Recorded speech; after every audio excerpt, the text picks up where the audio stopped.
ख़वातीनो हज़रात, आपका आज फिर हम खैर मकदम करते हैं इस नशिस्त में भी। आज की इस नशिस्त जो है, इसमें हम बातचीत जारी रखेंगे जो पास्टर सुफियान साहब और जोसेफ भट्टी साहब ने वीडियो बनाई थी पास्टर कामरान पर तनकीद करते हुए।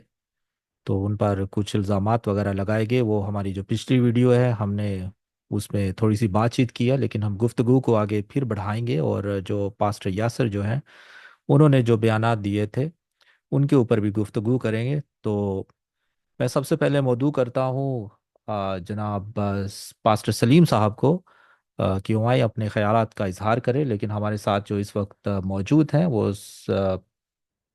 ब्रदर शराज साहब मौजूद हैं, पास्टर प्रकाश मसीह साहब, पास्टर रहमत साहब और पास्टर सलीम साहब और पास्टर कामरान कैनत साहब। तो जी पास्टर सलीम साहब, जी आइए आप थोड़ा सा अपने ख्यालात का इजहार कीजिए। थैंक यू जी ब्रदर जोसेफ साहब। खुदा यीशु मसीह के अजीम नाम में सब दोस्तों को भाइयों को पास्टर सलीम का सलाम पहुंचे। और खुदा में आप सब लोग बड़े तरक्की करें, खुदा के नाम को इज्जत जलाल दें। और जो अ, जोसेफ भाई ने अभी बात की है सफियान बेंजामिन साहब के तलक से। अच्छा, मैं एक बात जो है वो करना चाहूँगा कि कोई चंद साल पहले की बात है। शायद ग्रुप में जो मेरे दोस्त हैं उन्होंने शायद उनकी तस्वीर देखी हो कि वो शमदान जो है, तो शमदान कोई वो पिक्चर है। और वो मोमबत्ती जो हम इस्तेमाल करते हैं घरों के अंदर, जब लाइट चली जाए तो ऑन करते हैं उसको, माचिस के साथ जलाते हैं। अच्छा, वो मोमबत्ती के साथ जो है वो शमदान को वो रोशन कर रहे हैं। अच्छा, अब क्योंकि वो एक उस्ताद बंदे हैं और अपने आप को उस्ताद कहलवाते भी हैं, तो शरीयत के अंदर तो ये तरीकेकार नहीं है। अगर हम खरूज की किताब में खैमा इज्तिमा के अंदर खुदा ने जब शमदान बनाने का तरीका, उसको जलाने का तरीका, उसके वो कटिंग का तरीका, जो गुल वगैरह आ जाते थे, वो सारे तरीके बताए हैं कि किस तरह से तूने उसको काटना है, किस तरह से उसको बनाना है। ठीक है, ये सारा ही बताया है। अच्छा, वो मोमबत्तियों के साथ वो तस्वीर जो थी बहुत वायरल हुई थी। अच्छा, मैंने भी वो तस्वीर देखी। अब उसके अंदर जो सबसे बड़ी जो गलती है कि वो जो शमदान खरूज की किताब में खुदा ने कहा था, वो लिखा है स्टार्ट के अंदर तो खालस। खालस, वहां खालस जो लफ्ज है इसके ऊपर जोर मैं देना चाहता हूँ। खालस सोने का शमदान बनाना। ठीक है, और फिर आगे उसकी सारी डिटेल है कि किस तरह से उसको बनवाना है। ठीक है, अब जो हमारे मोहतरम सफियान बेंजामिन साहब, वो मोमबत्ती के साथ उसको जला रहे हैं। सबसे पहली तो बात है ये है कि वो शमदान जो है वो तो खैमा इज्तिमा के बाहर होना ही नहीं चाहिए। ठीक है, सबसे पहली बात ये है कि शमदान को आप उसकी जगह है और वो है खैमा इज्तिमा के अंदर, आप उसको अपने घरों के अंदर जला रहे हैं, ये बिल्कुल गलत है। ठीक है, दूसरी बात, वो खालिस सोने का है, वो लोहे का, पित्तल का या वेल्डिंग से बनवाया, वेल्डरों से बनवाया हुआ नहीं। खुदा ने कहा था कि जो मर्जी बनवा लेना है। अब ये जो सुफियान साहब ने बनवाया है, कहीं वेल्डिंग वाले से बनवा के ले आए हैं, ठीक है, उसकी वो तरतीब भी गलत है। वहां 6 शाखा लिखा हुआ है। ठीक है, तीन एक साइड पे, तीन एक साइड पे, इन्होंने 8 शाखा बनवाया हुआ था। उसको मैंने गिने तो उसकी जो शाखें साइडों से निकलती थी, ठीक है, वो 8 थी। अच्छा, अब मुझे देख के बड़ा गुस्सा इस चीज का है कि ये जो सफियान साहब हैं ये तो शरीयत के फॉलोअर हैं, इनको तो खुद ही इस चीज की अकल होनी चाहिए। ये वहां 6 शाखा लिखा है, ये 8 शाखा बना के बैठे हुए हैं। मैंने उनको पर्सनल पे फिर कॉल की और मैंने उनसे पूछा कि सफियान साहब, मैं पास्टर सलीम बाहर कॉलोनी, लाहौर बाहर कॉलोनी से बात कर रहा हूँ। आपने पहली तो बात ये है कि ये खैमा इज्तिमा के बाहर ये इसको इजाजत ही नहीं होती। ठीक है, और दूसरी बात है वो खालिस होने का है, आप खालिस लोहे का भी नहीं, खालिस लोहा भी नहीं है जिसका आप बना के बेचे हैं। और ऊपर से ये मोमबत्तियों के साथ जलाना, और ये कि होता कितने शाखा है, इनको ये भी नहीं था अच्छा पता। मैं काफी दफा मैंने पूछा ये कितने शाखा होता है, वो मैं ये जी मैं वो जी मैं ये तो मैं वो, बस वो इसी तरह से करते रहे। और मैंने उनको कहा कि ये आप 8 शाखा बनाए हुए हैं, वो तो 6 शाखा होता है। और वो खालिस सोने का लिखा हुआ है, आप लोहे का बना के मतलब है इतने उल्टियां हमें मतलब है मौजा करन रहे हो। तो बात करने का मकसद ये है, सारी डिटेल ये बताने का, काफी देर मेरी फोन से उन पर बात हुई, बाद में माजरत कर रहे थे, नहीं वो ऐसे हो गया वैसे हो गया। बात करने का मकसद ये है जिस बंदे को ये नहीं समझ है कि वो उसकी जगह कौन सी है, वो है कितना शाखा, उसकी तरतीब का उसके इस्तेमाल का किसी चीज का नहीं पता है, तो मेरे कहने का मतलब वो खाक शरीयत का फॉलोअर है या शरीयत को वो समझता है। और मैं कहूँगा कि बड़े में या तो बड़े में या छोटे में या सुभान अल्लाह, जब उस्ताद जी ऐसा करेंगे तो शागिर्द भी ऐसा करेंगे। और फिर वो ऊपर से दावे कर रहे हैं पादरी, कहना तो कि मेरे शागिर्दों के ने तो वाकई मतलब है मुझ शागिर्दों के मुकाबले में नहीं है, कि मतलब माशाल्लाह उस्ताद साहब की अक्ल इतनी दानिश है, तो फिर शागिर्द तो मतलब है ना, वाह वाह, वो तो मतलब है उनसे भी दुआ हाथ आ गई होंगे। तो कहने का मकसद ये है कि ये सिर्फ शरीयत को, हालांकि उसके अंदर खुदा के शरीयत के अहकाम जो है 613 हुक्म है। अगर आप 612 मानते हैं, 13वां नहीं है आप मानते, तो आप पूरी शरीयत के फॉलोअर नहीं है। ठीक है। दूसरी बात करना चाहूंगा कि शरीयत, अ, हम क्योंकि नहीं अदना में खुदा में यीशु मसीह के फॉलोअर है, एक चीज मैं बताऊंगा बपतिस्मा के तलक से, पानी का बपतिस्मा। और मैं शॉर्ट ये बात यहाँ बताना चाहूंगा कि शरीयत तो रद्द नहीं हुई है, हम शरीयत के इख्तियार से निकल जाते हैं। ये बात जरा काबिल गौर है, सब इसको याद रखिएगा, क्योंकि शरीयत खुदा का कलाम है, खुदा का पाक कलाम है। ठीक है। हम शरीयत के इख्तियार से निकल जाते हैं कब, जब हम पानी का बपतिस्मा लेते हैं। क्योंकि पानी का बपतिस्मा जो है रोमियो 6 के मुताबिक हम मसीह की मौत में शामिल होते हैं और उससे मशब्बत पैदा करते हैं, यानी कि मसीह के साथ हम मर जाते हैं। जैसे दुनिया में एक बच्चा पैदा होता है और एक टाइम आता है बड़ा होता है मर जाता है, ठीक है, हम भी नए सिरे से पैदा होते हैं और बपतिस्मा में हम मर जाते हैं। ठीक है। तो जब एक बंदा मर जाता है तो उसको कोई भी अदालती रिकॉर्ड, उसका चोरी का रिकॉर्ड, उसका बैंक रिकॉर्ड, कोई भी है वो सब कुछ वो खत्म हो जाता है, क्योंकि बंदा ही मर गया। ठीक है। तो हम भी जब मर जाते हैं तो हम शरीयत के इख्तियार से हम निकल जाते हैं। तो उसके बाद जब हम मर के जिंदा होते हैं तो पॉल कहता है कि वो अब कोई मसीह में है तो वो नया मखलूक है, नए मखलूक के ऊपर किसी चीज का जो है वो इख्तियार नहीं होता। ये जो मैं इख्तियार की बार बार बात कर रहा हूँ, रोमियो 7 बाब जो है इस चीज को वादे करते हैं, एक मियाँ और बीवी के वो मिसाल देकर वो कहता है। सो कहने का मकसद ये है कि हम शरीयत के इख्तियार से जो है वो निकल जाते हैं। ठीक है। लेकिन मेरे ये जो दोस्त है सफियान बेंजामिन साहब और अदर जो हैं, जो वो आज भी कहते हैं कि शरीयत लागू है, हम शरीयत के फॉलोअर हैं, ये बिल्कुल गलत है। ये खुदा के कलाम को नहीं अंडरस्टैंड कर पाते। अगर इन्होंने इस बात को समझना है तो पानी के बपतिस्मे को समझे। खुदा आप सबको बरकत दे। आमीन। जी जी बहुत पाजी शुक्रिया। सलीम साहब, जोसफ भाई से इजाजत लेकर, क्योंकि अ, जो है ना अभी मोबाइल की बैटरी डाउन होने वाली है, तो मैं चाह रहा था कि इस बात को मैं थोड़ा सा, अगर जोसफ भाई परमिशन देते हैं तो। जी जी ज़रूर रहमत साहब कीजिए बात। जी जी जी जी, सब करें करें आप। जी बहुत शुक्रिया, बहुत शुक्रिया। और सबसे पहले तो तमाम भाइयों को और देखने वालों तमाम अजीजों को मेरी तरफ से सलाम। और बात यह है कि आपने बड़ी खूबसूरत बात की है सारी, पादरी सलीम साहब। एक्चुअली ये सारा तो हैकल का सिस्टम था, पाक जगह, पाक तरीन जगह, और जहाँ तो ऐसा संदूक भी होना चाहिए।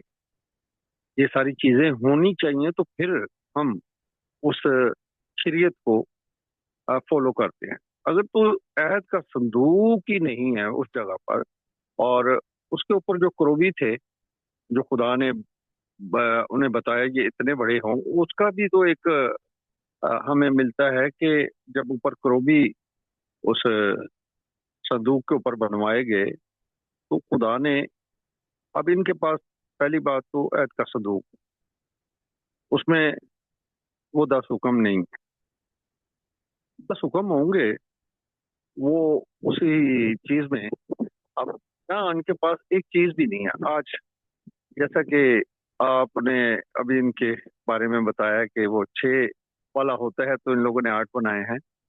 चलो, उन लोगों ने कुछ समझ के बनाया होगा, लेकिन जो खुदा का कलाम हमें बताता है कि खुदा ने जब पाक तरीन जगह बनाई है और पाक मकाम बनाया है और ये सारा कुछ बनाया है, तो जब तक ये इनके पास सारी चीजें नहीं है, खुदा ने एक तरतीब दी थी। खुदा बेतरतीबा नहीं है, खुदा तरतीब से चलता है। और तमाम नबी आए, वो खुदा से जो खुदा कहता वो करते आए। खुदा हुक्म देता रहा, उनको वो हुक्म पर चलते रहे। अब बुजुर्ग मूसा के साथ खुदा ने अहद बांधा कि बनी इसराइल कौम को निकालो, और जब मुल्क कनान में जाएंगे तो ये मेरे शब्दों को और मेरी तमाम बातों को मानेंगे। एक इनके साथ अहद हो गया, और जब अहद हो गया तो ये चलना शुरू हो गए। उन लोगों ने भी एग्रीमेंट, बुजुर्गों ने भी एग्रीमेंट किया। जब ये मूसा लेकर आया, बुजुर्गों के पास गए, और बुजुर्गों ने उस बात को फॉलो किया और साइन कर दिए कि ठीक है, हम इन हुक्मों को मानेंगे और चलेंगे। और वो तो चल रहे थे, वो आज भी चल रहे हैं।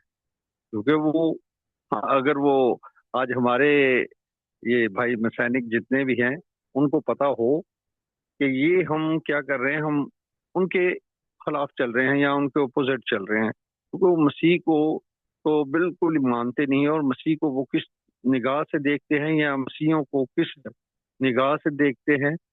और ये लोग कहते हैं कि मसीह ये हवा है। तो जब ये तो एक, मैं समझता हूँ कि अचंभे वाली बात होती है कि ऐसी बातें करना ही, कि जब अ, मसीह लोग ये कहें तो वो तो कुछ समझ में आता है, मसैनिक लोग ऐसा कहें तो ये दोगलापन होता है। तो खुदा कभी भी, अब देखें, नबी आए, नबियों ने बात की, खुदा से बात की, खुदा से बात की, लेकिन मसीह ने किसी बात को जो है खुदा से नहीं लिया, या खुदा ने उसे इलाम दिया ये बात बोल दो, ये बात बोल। क्योंकि मसीह खुद खुदा था, मुकम्मल इंसान भी था और मुकम्मल खुदा भी था। इस वजह से कि हम मसीह को ये हवा कहते हैं, और हमें कहना भी है। क्योंकि मुकम्मल जब खुदा कहते हैं तो मुकम्मल फिर वो खुदा भी है, इंसान भी है तो खुदा भी है, तो इसलिए हम ये हवा तो कह सकते हैं। तो ये हम सैनिक कैसे कह सकते? अब मसीह ने तो किसी से ऑर्डर नहीं लिया कि मैं ये काम करने लगूं तो मुझे आपकी जरूरत है। अब मूसा को तो जरूरत थी, वो खुदा के पास जाता, और जब वो खुदा ने उसे बुलवाया तो वो खुदा के साथ बातचीत करने लगा। और यीशु नासरी वो इख्तियार वाला था, वो कहता है कि मुझे अपनी जान देने का भी इख्तियार है, जान लेने का भी इख्तियार है। यहाँ खुदावन यीशु मसीह के पास सब इख्तियार था, और वहां नबियों के पास इख्तियार नहीं था। इस वजह से भी हम मसीह को कहते हैं, मसीह कहता है लाजर को कब्र से बाहर आ जा, तो वो कब्र से बाहर आ जाता है। और तूफान को कहता है थम जा, तो वो थम जाता है। ये है इख्तियार की बात, और ये है खुदा की बात। उस वक्त मूसा के दौर के अंदर मूसा ने खुदा से मदद मांगी कि ये पीछे फिरौन है, उसकी फौजें हैं, आगे समंदर है, लोग मूसा के ऊपर बातें कर रहे थे कि हमें मारने के लिए यहाँ लाया है। तो मूसा ने कहा कि तुम चुपचाप खड़े हो जाओ, वो खुदा की निजात के काम देखो। और यहाँ देखिए, मसीह तूफान को थाम रहा है और तूफान साकन हो जाता है। वहां मूसा ने आसा मारा और दो हिस्सों में समंदर हो गया, तो बनी इसराइल कौम निकल गई। तो हमें पता यहाँ चलता है कि क्या, अगर खुदा के लोग हैं, बनी इसराइल कौम आज भी उन हुक्मों को फॉलो कर रहे हैं, तो फिर ये आज जो चिराग दान कितने उसके कोने होते हैं, क्या उसका सिस्टम होता है, ये सारा। फिर दूसरी बात है कि ये लोग आज भी यही बाइबल पढ़ रहे हैं जो हमारे पास है, वो यहूदी ये नहीं पढ़। सबसे पहली बात कि यहूदी ये बाइबल को मानते ही नहीं। अच्छा, नए ऐत को तो वो बिल्कुल नहीं मानते। वो आ, पैदाइश को ले, गिनती को, और खरूज, अबार, ये कुछ चार पांच किताबें जो हैं उनको मानते हैं। लेकिन आगे किसी, मैं कहता हूँ, सहीफों को भी मानते होंगे और किसी बातों को भी नहीं मानते हो। तो ये कैसे दावा कर सकते हैं कि हम मसैनिक हैं, हम शरीयत को भी। तो शरीयत तो भाई जो मानते थे वो आज देख लें, वो मसीह का इनकार करते हैं, वो मसीह का इंतजार कर रहे हैं। तो यही मैं कहना चाह रहा था, क्योंकि बैटरी अभी बिल्कुल रेड हो चुकी है। तो खुदावन जोसफ भाई आपको बहुत बरकत दे, और सुनने वालों को मेरा सलाम। जी बहुत शुक्रिया पास्टर अहमद साहब। जी तो शराव साहब, आप कुछ कहना चाहेंगे? जी मसीह यीशु में आप सब पर सलामती हो। खुदावंद आप सबको बरकत दे। जो तो भाई अब जो खुदा के खादिम हैं, इन्होंने बड़े अच्छे तरीके से सारी बातों को एक्सप्लेन कर दिया, बयान कर दिया। तो मैं नहीं समझता कि मैं इसके तले से कुछ अपना पॉइंट ऑफ व्यू दूं, क्योंकि वो बेहतर तरीके से कलाम को जानते हैं, समझ रखते हैं। और जिस तरह उन्होंने अकायद को बाइबल मुकद्दस से बताया, तो वो बहुत अच्छे तरीके से उन्होंने एक्सप्लेन कर दिया। लेकिन चले मैं भी फिर इसी बात पर, जैसे पास्टर सलीम साहब ने और पास्टर रहमत साहब ने शमादान के तलक से बात की, मैं एक रेफरेंस पढ़ता हूँ, उसके बाद मैं खरूज में से एक रेफरेंस देता हूँ। तो गलीतियों 3 बाब उसकी 21 आयत से 25 तक में पढ़ता हूँ। लिखा क्या है? बस क्या शरीयत खुदा के वादों के खिलाफ है? हरगिज नहीं, क्योंकि अगर कोई ऐसी शरीयत दी जाती जो जिंदगी बख्शती, तो अलबत्ता रास्तबाजी की शरीयत के सबब से होती। मगर किताब मुकद्दस ने सबको गुनाह का महतर कर दिया, ताकि वो वादा जो यीशु मसीह पर ईमान लाने पर मौकूफ है, ईमानदारों के हक में पूरा किया जाए। यहाँ पर जो भाई जो सारी बात है, यीशु मसीह के की मार्फत जो वादा किया गया, वो ईमान के वसीला से और ईमानदारों के हक में जो है ना पूरा किया जाता है, ना कि शरीयत के सबब से। ठीक है। अगर 23 आयत में लिखा है, ईमान के आने से पेशतर शरीयत की महतती में हमारी निगरानी होती थी, और उस ईमान के आने तक जो जाहिर होने वाला था, हम उसके पाबंद रहे। बस शरीयत मसीह तक पहुंचाने को हमारा उस्ताद बनी, ताकि हम ईमान के सबब से रास्तबार ठहरे। मगर जब ईमान आ चुका, तो हम उस्ताद के महतहत न रहे। आमीन। जो तो भाई यहाँ पर जो सारी बात है वो कंप्लीट हो जाती है कि जब ईमान आ चुका, यानी कि खुदा यीशु मसीह जब हवा खुदा है, उनसे बढ़कर कुछ नहीं, क्योंकि शरीयत देने वाले वो है, हकाम देने वाले वो है, बुजुर्ग मूसा से बातें करने वाले वो है। ना सिर्फ बुजुर्ग मूसा से, बल्कि आदम से लेकर मलाकी तक जितने नबी हैं उन पर जो जाहिर होता रहा, उनसे कलाम करता रहा, वो खुदावंद यीशु मसीह है। ठीक है। और शरीयत को देते रहे, शरीयत को बयान करते रहे, उन्हें सारे लवाजमा, सारे हुक्म हुक्म खुदावंद यीशु मसीह ने दिए। और जब नए ऐदनामे में देखते हैं कि हम शरीयत के महतहत नहीं, बल्कि उस फजल के, उस ईमान के महतहत हैं जिसमें हमेशा की ज़िंदगी है। और शरीयत तो सिर्फ हमारा मसीह तक पहुंचने का उस्ताद बनी, लेकिन जब ईमान आ चुका तो हम उस उस्ताद के महतहत ना रहे। अब जो है पुराने अहदनामे से खरूज की किताब उसकी 20 बाब में से मैं एक हवाला पढ़ता हूँ।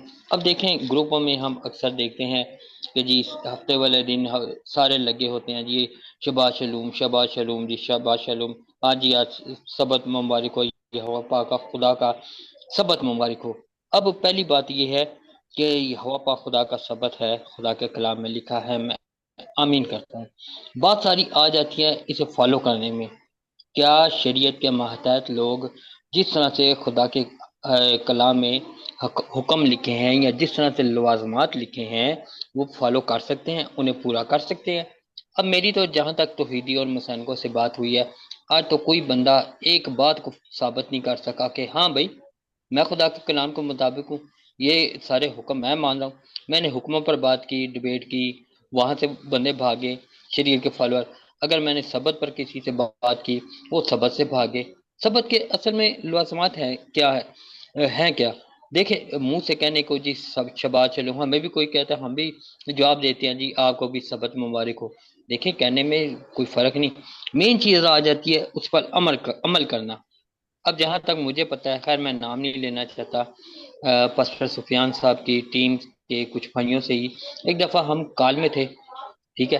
तो उस वक्त इन्होंने कुछ ने बताया जी मैं पानी लेने जा रहा हूँ, एक कह रहा है जी मैं ड्यूटी पर हूँ, कोई कह रहा है जी मैं घर में मेरी मिसेज गई है कहीं, मैं खाना बना रहा हूँ, ठीक है? तो जब सबत वाले दिन आग जलाना भी मना है, कोई काम काज करना मना है, तो फिर ये तो अपनी रोजमर्रा की जिंदगी के काम उसी तरतीब से कर रहे हैं जैसे डेली करते हैं। बच्चे स्कूल भी जा रहे हैं, घर में झाड़ू पोछा भी हो रहा है, घर में बर्तन भी धुल रहे हैं, खाना भी बन रहा है, सब कुछ रोजमर्रा जिंदगी वाले काम हो रहे हैं। जो बंदे हैं, मर्द हजरात हैं, वो अपनी जॉब काम ड्यूटीज वगैरह भी सारा कुछ कर रहे हैं, क्योंकि हम इस्लामी मुल्क में हैं। यहाँ पर तो छुट्टी होती है, बाद जगह पे फ्राइडे की, बाद जगह पे संडे की होती है। तो फिर जो हफ्ते की छुट्टी है ये कैसे कर सकते हैं? अब जो नौकरी पेशा लोग हैं, सारे कोई अपने कारोबार करने वाले तो नहीं। अब नौकरी पेशा लोग जो हफ्ते वाले दिन कैसे सबत को फॉलो करते हैं, मुझे तो आज तक ये सबक नहीं समझ आई। अब मैं खरूज जो है उसका 20 बाब, उसकी मैं 8 आयत पढ़ता हूँ। लिखा है, याद करके तू सबत का दिन पाक मानना, 6 दिन तक तू मेहनत करके अपना सारा काम काज करना, लेकिन 7वें दिन खुदावन तेरे खुदा का सबत है। उसमें ना तो तू कोई काम करे, ना तेरी बेटी, ना तेरा बेटा, ना तेरी बेटी, ना तेरा गुलाम, ना तेरी लोंडी, ना तेरा चुपाया, ना कोई मुसाफिर जो तेरे हाँ फाटकों के अंदर हो। आमीन। यहाँ पर जोसफ भाई जो खुदा ने सबत के लवाजमात दिए हैं, कोई बंदा आ जाए मुझे ये साबित कर दे कि वो इन लवाजमात के मुताबिक सबत को फॉलो कर रहा है, तो मैं मान जाऊंगा भाई हाँ वाकई तो सबत को फॉलो कर रहा है। जबकि ये लवाजमात को आजकल के इस न्यू जनरेशन में या इस दौर में कौन ऐसा इंसान है जो ये कहे कि हाँ जी मैं इन लवाजमात को पूरा कर रहा हूँ? सबत वाले दिन ना मेरी बेटी ना मेरा बेटा कोई काम काज करता है, यहाँ तक कि स्कूल भी नहीं जाते, ठीक है? वो खैर लोंडी लोंडा मतलब गुलाम रखने वो तो बात की बात है ना, ठीक है? कोई रखे ना रखे। और जहां तक जानवरों की बात है, जिन लोगों ने अपने घर में माल मवेशी रखे हैं, जानवर रखे हैं, क्या वो उनसे काम नहीं लेते? ठीक है, अब नए ऐदनामे की तरफ अगर जाते हैं जी, सबत में नेकी करना रवा है, तो जनाब अगर सबत में आप जानवरों को खुराक डालते हैं, खाना देते हैं, या उनका और जो काम है दूध शूध मतलब करना, तो ये एक मतलब और चीज आ जाती है। लेकिन फिर भी अगर सबत के हुक्मों को देखें, लवाजमात को देखें, तो फिर उस दिन तो फिर दूध दोना भी जो है ना, दूध गाय का या बैल का दूध लेना भी तो एक काम ही है ना, फिर वो भी ना किया जाए किसी सूरत में खुदा।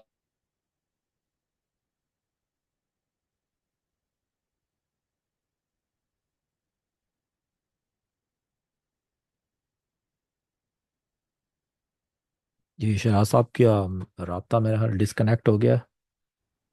तो जी पास्टर कामरान, आप बातचीत करें थोड़ी सी, जो पास्टर यासर ने बातचीत की थी उसके ऊपर। जोधो भाई आवाज आ रही है मेरी? जी अभी फिर से राब्ता हो गया जी, अब आ रही है आपकी आवाज़, कीजिए बात अगर आप कुछ कहना चाहते हैं। अच्छा जोधो, मैं सबत का कह रहा था कि जो सबत के हुक्म और सबत के लवाजमात मैंने बयान किए हैं, आजकल के दौर में कौन इंसान है जो इस पर पूरा उतर सकता है? कोई भी नहीं उतर सकता, ठीक है? अगर एक कोई मर्द घर का सरबराह फॉलो कर रहा है, तो लाजमी बात है कि उसकी बीवी कोताही करेगी, वो हुक्म अदूली करेगी। अगर बीवी फॉलो कर रही है तो लाजमी बात है बच्चे हुक्म अदूली करेंगे। तो किसी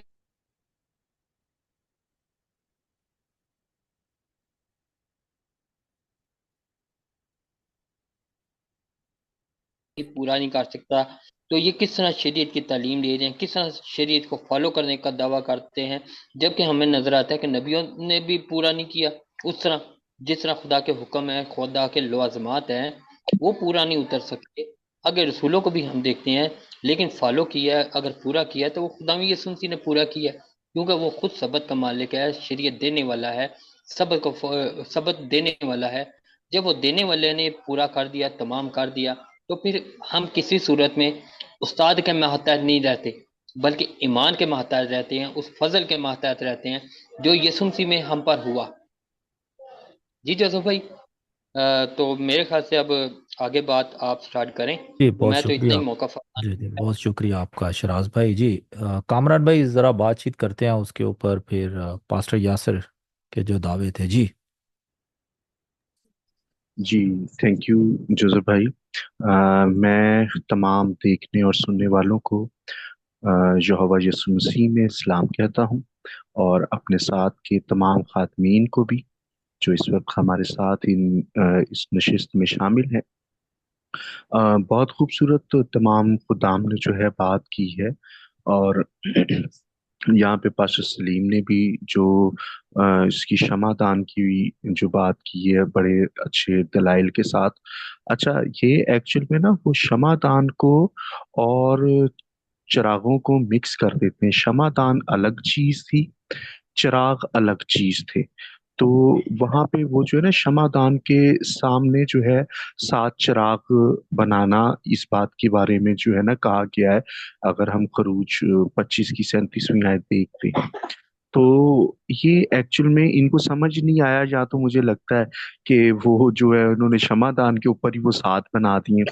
और फिर दूसरी बात ये भी है कि पहले तो वो लोहे का वो इस्तेमाल करते थे, लेकिन आजकल जो वीडियोस हम जो बीच में प्ले कर रहे हैं, उन वीडियोस के अंदर जो है वो लकड़ी और प्लास्टिक का इस्तेमाल कर रहे हैं, और इनको ये भी नहीं पता कि ये जो चिराग जो थे ना, ये ना तो लाइट से जलाने थे, ना किसी वो और चीज से। यहाँ पे खास तौर पे खरूज 27 की 20 में लिखा हुआ है कि वो जो है ना कुटा हुआ जो तेल है ना, किसका, जैतून का खालिस तेल जो है ना, वो उनके लिए लाया जाए, जिससे वो जो है रोशन हो, और वो चिराग जो है वो हमेशा जलता रहे।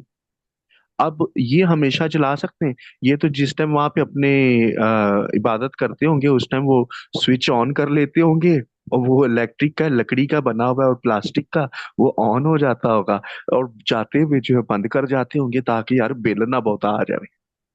तो अब ये बिल्कुल सही बात है, पाजी सलीम साहब ने भी इस चीज को एड्रेस किया है। ये नहीं पूरा कर सकते। जैसे शराज साहब अभी कह रहे थे सब्बत के बारे में, तो अब सब्बत के बारे में किसी भी किस्म का जो काम करना था, वो जो था, क्या नाम है, इजाजत नहीं है उसकी। लेकिन अगर हम वहां देखते हैं तो हमें मिलता है कि खुदावंद यीशु मसीह के शागिर्द जो हैं वो बालें तोड़ रहे हैं, और बालें तोड़ तोड़ कर खा रहे हैं। और जब ये बात जो है वहां पे फरीसी देखते हैं, तो वो यीशु मसीह पर इल्जाम लगाते हैं। बल्कि जोसेफ भाई अगर ये हवाला देख के ये लगा दें।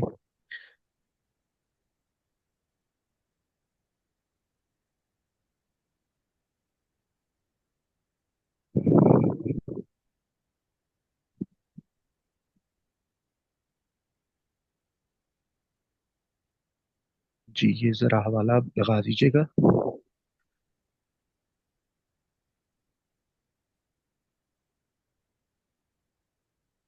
जी मैं लगाता हूँ, ये मत्ती की इंजील उसका 12 बाब, जी जी।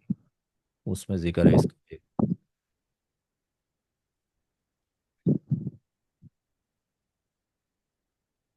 जी, ये जब हम 12वें बाब को देखते हैं उसकी 9वीं आयत में ये बल्कि नहीं, उससे ऊपर आएगा ये। ये पहली पहली है। आयत से ही आ जाता है, जी हाँ। पहली आयत से ही हाँ। बल्कि आ जाता है ये।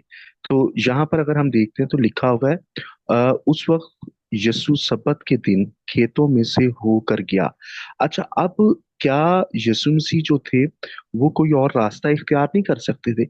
ये खास वजह थी यीशु मसीह की, खास मंसूबा था यीशु मसीह का कि जब वो यहाँ से जाएंगे तो शागिर्द ये काम करेंगे और उस पर फरीसी जो थे ना वो सवाल उठाएंगे।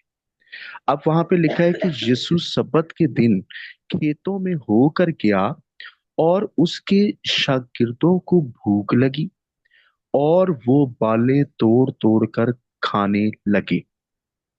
फरीसियों ने देखकर उससे कहा कि देख, तेरे शागिर्द वो काम करते हैं जो सब्बत के दिन करना रवा नहीं। अच्छा, अब शिराज भाई ने जो खरूज 20वें बाब से सब्बत का कानून पढ़ा है ना, ये उसके मुताबिक फरीसी बिल्कुल दुरुस्त कह रहे हैं कि भाई शागिर्द वो काम कर रहे हैं जो क्या है कि वहां पर उस दिन करना रवा नहीं है। लेकिन खुदा यीशु मसीह आगे जवाब दे रहे हैं, कह रहे हैं उसने उनसे कहा, क्या तुमने ये नहीं पढ़ा कि जब दाऊद और उसके साथी भूखे थे तो उसने क्या किया? वो क्यों कर खुदा के घर में गया और नजर की रोटियां खाई। अब ये जो नजर की रोटियां जो थी ना, ये काहिनों के अलावा और किसी के लिए नहीं होती थी। तो नजर की रोटियां खाई जिनको खाना ना उसको रवा था ना उसके साथियों को, मगर सिर्फ काहिनों को। अब यीशु मसीह ने बड़ी जबरदस्त बात यहाँ पे क्लियर की है कि तुमने वहां पे, तो जब वहां पर ये चीज हुई है तो तुमने वहां पे सवाल क्यों नहीं उठाया? या अब जो था, शरीयत जो थी वो दाऊद ने तो नहीं दी थी ना। तो जब दाऊद ने ये काम किया है और वहां पे उनको रोटियां देने वाला भी काहिन है, काहिन ने भी उस बात को किया है, मतलब वो जो है हैकल में होते हुए जो है ना सब्बत की बेहुरमती की है, क्योंकि ये रोटियां काहिनों के अलावा किसी के लिए नहीं थी। आगे लिखा है, या तुमने तौरात में नहीं पढ़ा कि काहिन सब्बत के दिन हैकल में सब्बत की बेहुरमती करते हैं और बेकसूर रहते हैं। अब बोले वहां पर जो कुछ हुआ है, जो कि काहिनों ने जो है सब्बत की बेहुरमती की है, और वो रोटियां जो हैं वो दाऊद को और उसके साथियों को दी हैं, जो कि उनको खाना रवा ही नहीं था, और वो सिर्फ काहिनों के लिए थी। तो यहाँ पे सिर्फ दाऊद और उसके साथियों ही का कसूर नहीं है, असल कसूर तो काहिनों का है ना, कि भाई काहिन मना कर देते। काहिन ने दी क्यों थी वो रोटियां वहां पर? तो लिखा है आगे 6ठी आयत में लिखा है, मैं तुमसे कहता हूं कि यहाँ वो है जो हैकल से भी बड़ा है। खुदावंद यीशु मसीह ने उनको ये बताया, ये जो हैकल बनाई है ना, ये जो हैकल है, ये मेरे जलाल को जाहिर करती है, मेरा शकाइना यहाँ आके ठहरता है। और इस हैकल के लिए जितने भी लवाजमात हैं वो मैंने करने को कहे हैं।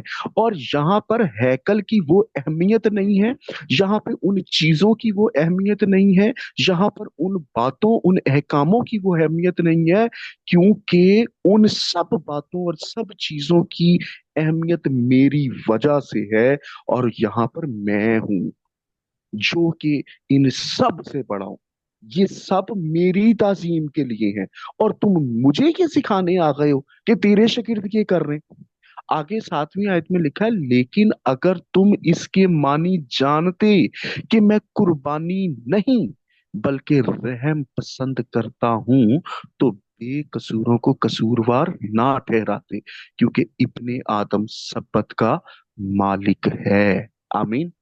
तो सर, आपको याद होगा जोसेफ भाई कि मैंने लास्ट वीडियो में एक मिसाल दी थी कि जैसे मेरी एक गाड़ी है ना, तो मैंने एक ड्राइवर रखा हुआ है, तो उस ड्राइवर को उस गाड़ी को ड्राइव करने के लिए, उसकी सफाई के लिए, लाने ले जाने के लिए मुझे या मेरे घर के लोगों को मैंने इसलिए रखा है। लेकिन उस गाड़ी पे किसी भी किस्म की तब्दीली करनी होगी और किसी भी किस्म का कुछ भी मैं करूं तो मुझे कोई नहीं रोक सकता, क्योंकि उस गाड़ी का मालिक मैं हूं। अब खुदावंद यीशु मसीह यहाँ पे वाज़िह तौर पे इस बात को क्लियर कर रहे हैं कि भाई वहां पे हैकल में जो काहिन थे उनको तो ये इख्तियार ही नहीं था, और वो उस हैकल की ताजीम करने के लिए, उन कवानीन की, उस शरीयत के हुक्मों की ताजीम करने के लिए, उन चीजों की जो उसके अंदर हैं, जो उसके सारे लवाजमात थे, उनकी ताजीम के लिए नौकर के तौर पे वहां पे मौजूद है। तो वहां पे वो करके तो बेगुनाह ठहर रहे हैं, और तुम मुझ पे इल्जाम लगाना चाह रहे हो। जिसके लिए वो सब चीजें हैं, जिसने वो सब कुछ दिया है, यहाँ पर वो है जो हैकल से भी बड़ा है। अब आप सुने कि ये लोग जो है खुदावंद यीशु मसीह पर जो है आज, ये सुफियान बेंजामिन साहब, बल्कि तमाम वो अकायद रखने वाले, चाहे वो यहोवा विटनेस है, चाहे वो मसीहिक इस्लाम है, या एनी अदर कोई भी और ऐसा कल्ट हम देखते हैं, या ऐसी बिदात हम देखते हैं जिनके अंदर ये बातें पाई जाती हैं, वो आज भी खुदावंद यीशु मसीह पर इल्जाम लगा रहे। और पाजी साहब ने बड़ी जबरदस्त बात वो कही कि रोमियो 6 बाब के, कि वो बपतिस्मे को हम लोग समझ ले एक्चुअल में।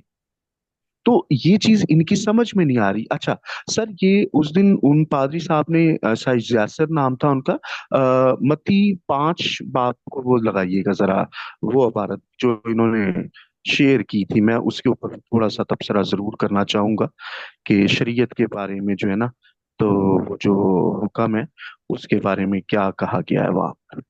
ये 17, 18 और 19 आयत जो है,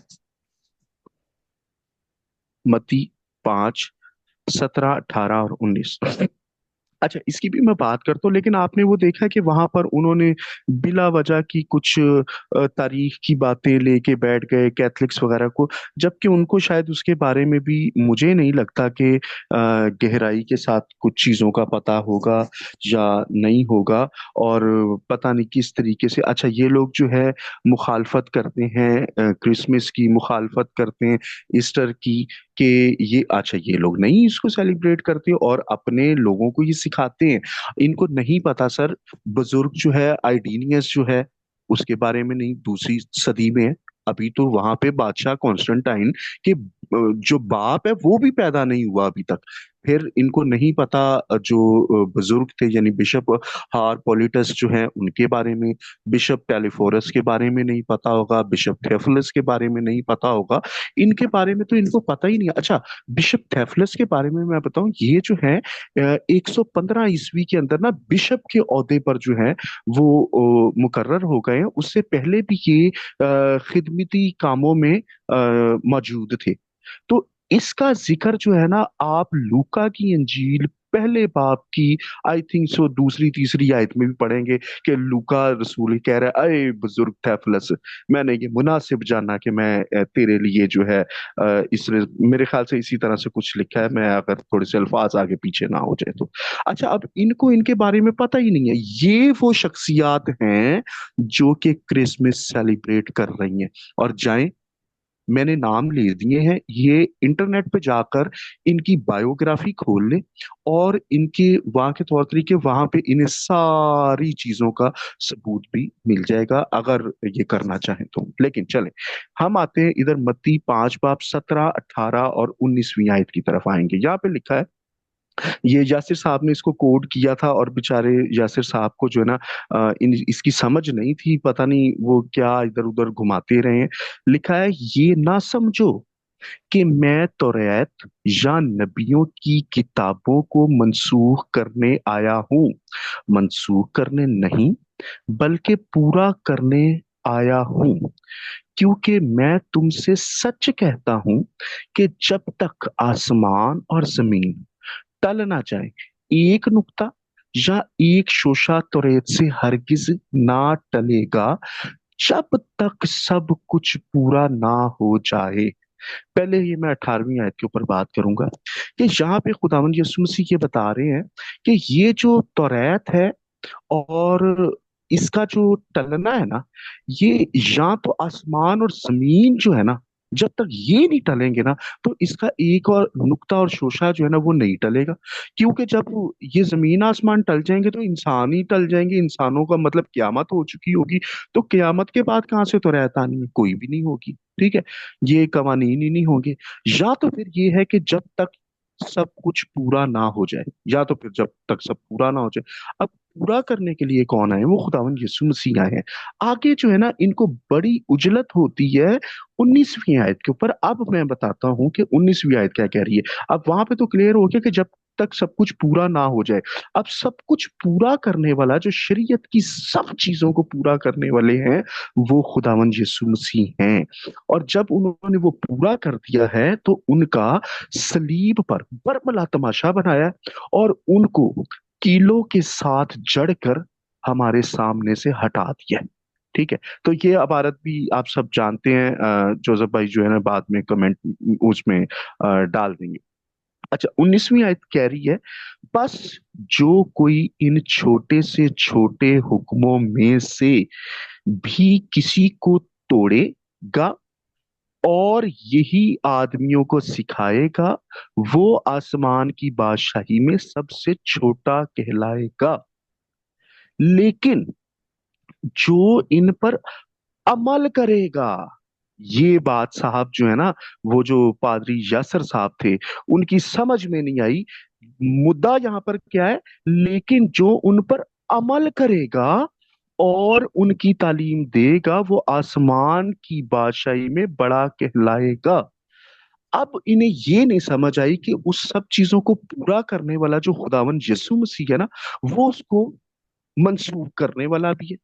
अब उसके बाद वो जानते थे कि इन जैसे ये जो फकी फरीसी लोग हैं ना, ये करते रहेंगे, ये इसको जोर मारते रहेंगे। तो यीशु में, क्योंकि वो कवानीन जो है, जो शरीयत के कवानीन है, वो किसी और ने नहीं दिए, वो खुद खुदावंद यीशु मसीह ने दिए हैं मूसा को।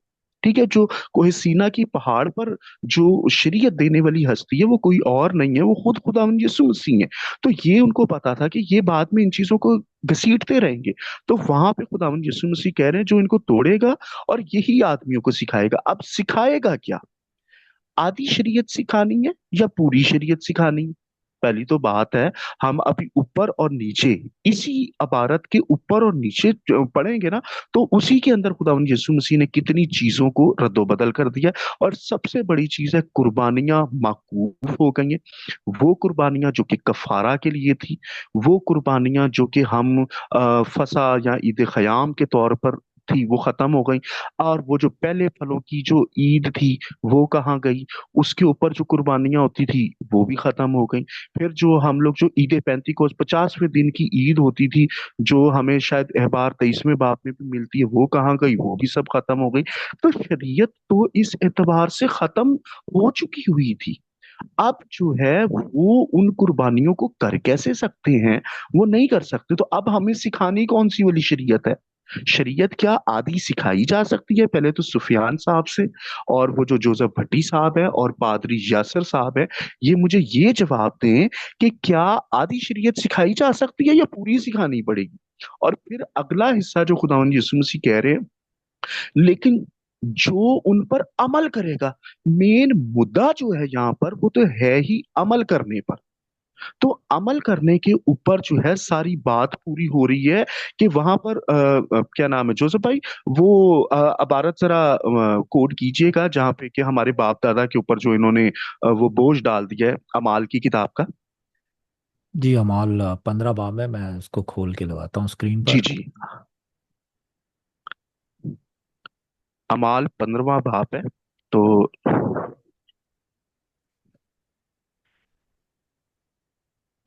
तो यहाँ पे पतरस रसूल के साथ जब बातचीत हो रही है, तो पतरस रसूल जो है वहां पर वालहाना तौर पर जो है पालूस रसूल की हमायत करते हुए, जो पालूस रसूल उन सबको खतने और बुजुर्गों की शरीयत के ऊपर चलना लाजम कह रहे थे। यहाँ पर अगर मैं 5वीं आयत पढ़ूंगा ना, तो यहाँ लिखा है, मगर फरीसियों के फिरका में से जो ईमान लाए थे, उनमें से बाज। अच्छा, अब आप देखें, वो जो ईमान लेकर आए हैं ना फरीसियों के फिरका में से, तो उनमें से सारे फरीसी जो है ना, इस बात पर कमर बस्ता नहीं है कि हमें वो मूसा की शरीयत को अभी तक कायम रखा है।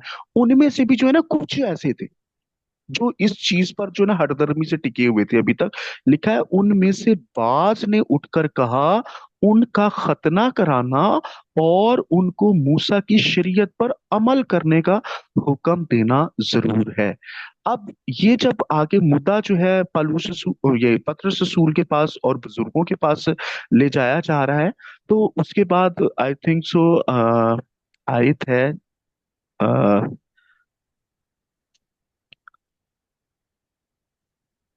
कि वो कह रहा है कि हमारे बाप दादा के ऊपर हमारे बाप दादा, हाँ जी, 10वीं आयत है।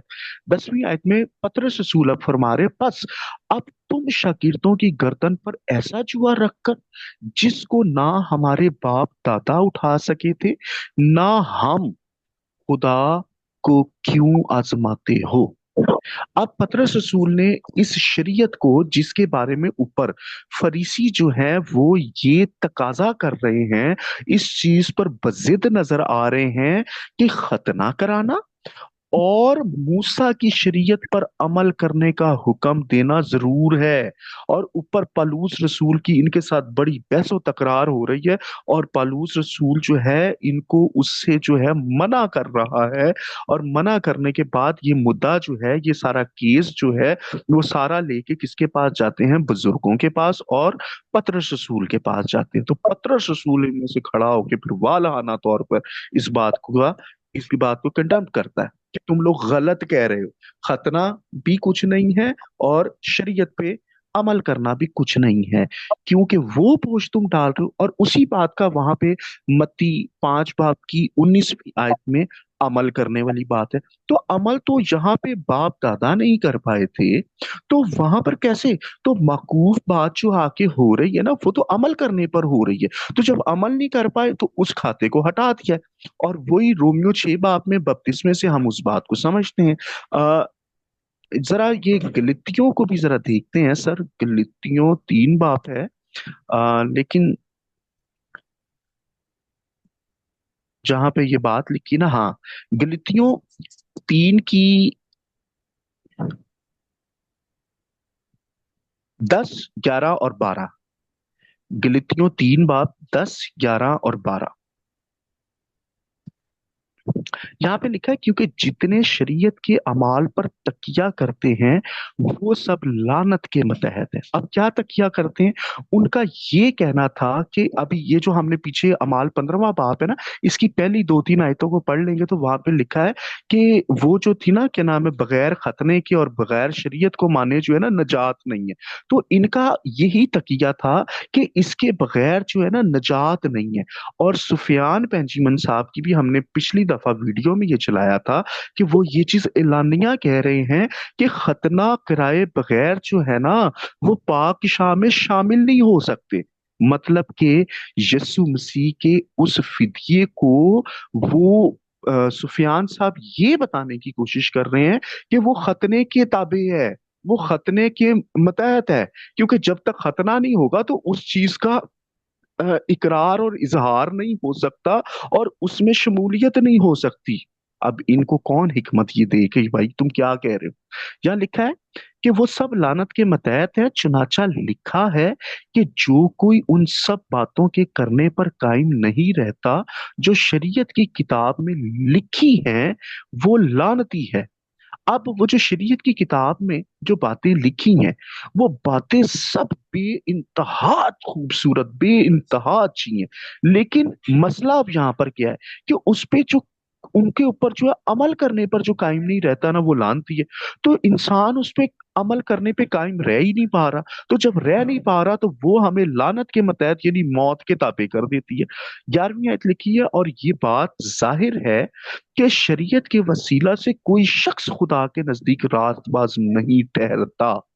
अब ये देख ले, कोई एक दुनिया के अंदर इंसान पैदा नहीं हुआ जो इस शरीयत पर अमल कर सका हो मासवा खुदावन यीशु मसीह के। और इस शरीयत की वजह से कोई शख्स जो है रास्तबाज भी नहीं ठहरता। आगे लिखा, क्योंकि लिखा है कि रास्तबाज ईमान से जीता रहेगा, और शरीयत को ईमान से कुछ वास्ता नहीं। अब शरीयत का अमाल ईमान से कोई वास्ता ही नहीं है। लिखा है, बल्कि लिखा है कि जिसने इन पर अमल किया वो इनके सबब से जीता रहेगा। आमीन। अब यहाँ पे पालूस रसूल बड़ी खूबसूरत बात कह रहा है कि ये लिखा है कि जिसने इन पर अमल किया ना, तो वो इसके वसीला से जीता रहेगा। लेकिन अमल करने वाला है कौन जो इसके वसीले से जीता रहे? कोई निकला ही नहीं अमल करने वाला। वहां पे मत्ती 5 बाब की 19वीं आयत में भी जो खुदावंद यीशु मसीह कह रहे हैं ना, वो इसी अमल करने की बात कह रहे हैं कि अगर वाकई तुम उस पे अमल कर लोगे तो ये बात सच है कि तुम उसके वसीले से जीते रहोगे। लेकिन अमल करने वाला तो कोई पैदा हो। अभी शराज भाई ने बड़ी खूबसूरत बात इनके लिए कही है कि ये सब्बत के दावेदार बन रहे हैं, वहां पे दूसरे लवाजमात के दावेदार बन रहे हैं, तो ये तो पूरा कर ही नहीं सकते। और इनको ये नहीं पता कि जैसे बाजी सलीम साहब ने बड़ा खूबसूरत तौर पे बता रहे थे कि इनको तो भाई जब ये सारी चीजें दी हैं तो इनको एक अलग रियासत दी है, एक अलग मुल्क दिया है, जहां पे वो इन कवानीन को प्रॉपरली तौर पे कायम कर सकेंगे और फिर उसके मुताबिक उसकी ताबेदारी कर सकेंगे। अब ये अच्छा, दूसरी बात आप ये देखें सर, जो दया यकी का भी आप अगर जिक्र सुनते हैं ना, तो आप देखें दया यकी जो है ना, वहां पे इबादत खाने हुआ करते थे। ये खुदा यीशु मसीह के वक्त में भी इबादत खाने हुआ करते थे। तो दया यकी जो है वो इबादत खानों में नहीं दे सकते थे। दया यकी सिर्फ और सिर्फ हैकल में लाई जाती थी और वो काहिनों के पास आती थी। और अगर हम अखबार के अंदर ही, मुझे इबारत सही याद नहीं है, तो वहां पे लिखा है कि अगर तू दूर से हो और जो तू दया यकी के तौर पर, चाहे अपनी फसल है की दया यकी है या जानवरों की दया यकी है, वो तू उस हालत में हैकल तक ना लेके जा सकता हो, तो तू उसे क्या कर, वहां पे उसको बेच कर वो रुपया जो है वो अपने साथ बांध लेना, और फिर हैकल में जाकर या तो फिर वो रुपया भी उसको वहां पे गुजरान सकता है, या फिर वो जो उसको बेहतर लगे, चाहे जानवर चाहे जो चीज, उस रुपये से उन चीजों को खरीद के दया यकी के तौर पे वो हैकल में देगा। तो अब ये यहाँ पर जो है शरई एतबार से जो है, ये मुझे नहीं पता कि ये दया यकी का क्या करते होंगे, यकीनन यहाँ से कटी करते होंगे, लेते होंगे। तो मैं बताना ये चाहता हूं कि एक्चुअल में सुफियान बेंजीमन साहब जो है ना, वो दिखावे के लिए ये चीज बाहर से सीख कर आए हैं। इनके पीछे कोई एक लॉबी है जो काम कर रही है, जिन्होंने इनको एक नया एक पैटर्न दिया, एक नया प्लेटफॉर्म दिया और इनको सिखा कर भेजा है कि भाई तुमने इस तरीके से जाके काम करना है। और ये चीज अच्छा, अब वो तो बाइबल में सच लिखा है, वो तो वो भी जानते हैं, और उन्होंने वही चीज इनको बताई कि जाके दुनिया को, वहां पे मसीहियों को जाके बताना शुरू करो कि यीशु मसीह खुदा है, यीशु मसीह यहोवा है। फिर देखना वो तुम्हें वेलकम करेंगे, वो तुम्हारे इस पास आएंगे, तुम्हारी बात सुनना शुरू करेंगे। और जब तुम्हारे पास आएंगे तो वो यही जानेंगे कि यार ये है सही बंदा जो यीशु मसीह का पैरोकार है। तो फिर तुमने इनको उस तालीम से जो ईमान की तालीम है, उस तालीम से जो यीशु मसीह पर जो है ईमान रखने से हमें नजात में शामिल करती है, उससे गुमराह करना है। और वो गुमराह कैसे करना है, तुमने उठा के फिर उसी लानत के मतहत करना है, उसी मौत के मतहत करना है, यानी शरीयत की तरफ लेकर जाना है। जो शरीयत जो है खुदावंद यीशु मसीह की वजह से आके मौकूफ हो जाती है, उसकी तरफ लेके जाना है। इस बात के लिए जो है, अगर हम अबरानियों को देखते हैं, इनके पास कोई जवाब नहीं है। इनके पास अबरानियों 7 बाब है, और हम्म, यहाँ पे जी तकरीबन 17वीं आयत में ये बात लिखी है। अबरानियों 7 बाब और 17 आयत, इनके पास इन बातों का जवाब ही नहीं है। और ये बड़ा घुमाने की कोशिश करेंगे इधर उधर, ये लिखा है वो लिखा है, इधर लिखा है, नहीं इनको पता ही नहीं। साफ बात 17वीं आयत में लिखा है, क्योंकि उसके हक में ये गवाही दी गई है कि तू मलके सिदक के तौर पर अब तक काहिन है। अब ये काहिन किसको कहा जा रहा है? खुदावंद यीशु मसीह को, जो मैंने पिछली वीडियो में भी बताया था कि खुदावंद यीशु मसीह जो है वो लावी खानदान से नहीं है। लावी जो घराना है उससे उनका ताल्लुक नहीं है, उनका ताल्लुक तो यहूदा के घराने से। अब जब यहूदा के घराने से है तो यहाँ पर भी शरीयत टूट जाती है, यहाँ पे शरीयत जो है बदल दी गई है। और वहां पर शरीयत को बदलने का जो काम है वो कौन कर रहा है? खुदा यीशु मसीह। सर जरा थोड़ा सा ऊपर 11वीं आयत पर जरा लेकर जाएं, 11 और 12 को जरा पढ़ूंगा मैं इनके लिए। लिखा है, बस अगर बनी लावी की कहानत से कामलियत हासिल होती, किससे? कामलियत हासिल होती क्योंकि उसी की मतहती में उम्मत को शरीयत मिली थी। तो फिर क्या हाजत थी कि दूसरा काहिन मलके सिदक के तौर का पैदा हो और हारून के तरीके का ना गिना जाए। क्योंकि पहली तो बात है, लावियों में से काहिन कहानत जो थी वो लावियों के पास थी, और लावियों में भी जो थी ना, हैकल की खिदमत तो लावी करते थे, लेकिन कहानत का काम जो था उन लावियों में से भी जो हारून की सुलभ से, जो हारून की नस्ल से जो थे ना वो होते थे। तो वो बोले कि वो हारून के तरीके का ना गिना जाए। और जब कहानत बदल गई तो शरीयत का भी बदलना जरूर है। अब ये जो शरीयत का बदलना जरूर है, तो ये कल यासिर साहब ने फिर वो हवाला कोट किया था, आई थिंक सो। सर, मैं बल्कि ये देख ही लेता हूँ, ये अबारत दानियल 7 की 25, दानियल 7 बाब और उसकी 25वीं आयत को ये पादरी यासिर साहब ने भी कोड किया था। और मुझे खुदा माफ करे, मैं कहता हूं इनको समझ नहीं है कि ये खुदावन यीशु मसीह को क्या कहना चाह रहे हैं। अब यहाँ पे हमने जो अमाल का हवाला पढ़ा है, वहां पे शरीयत बदलने वाला जो है वो है कौन? वो कहानत जो पिछली वाली लावियों के पास थी कहानत, वो सारी खत्म करके वो यहूदा के पास आ गई। वो यहूदा का बब्बर जो है वो है कौन? वो खुदावन यीशु मसीह है। शरीयत को बदलने वाला यीशु मसीह है। और ये दानियल 7 की 25 में इस हवाले को पढ़ते हैं और क्या कहते हैं?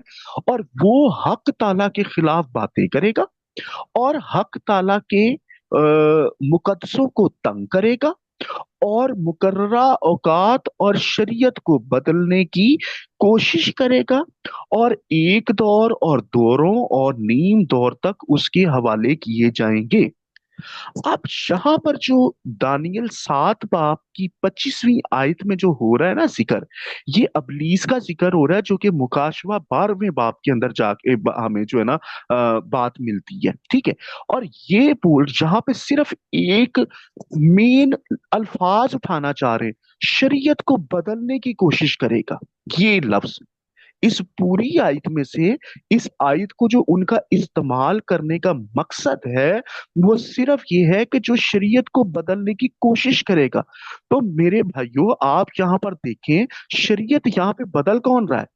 वो तो खुदावन यीशु मसीह है जो बदल रहा है। इब्रानियों में हमने पढ़ा है, वो तो खुदावन यीशु मसीह बदलने वाला है। और ये ला खुदा माफ करे, ये मतलब कहाँ पे आप लोग सब समझ रहे होंगे कि वहां पर शैतान के लिए ये बात लिखी जा रही है, और यहाँ पे शरीयत जो बदली जा रही है वो खुदावंद यीशु मसीह की वजह से बदली जा रही है।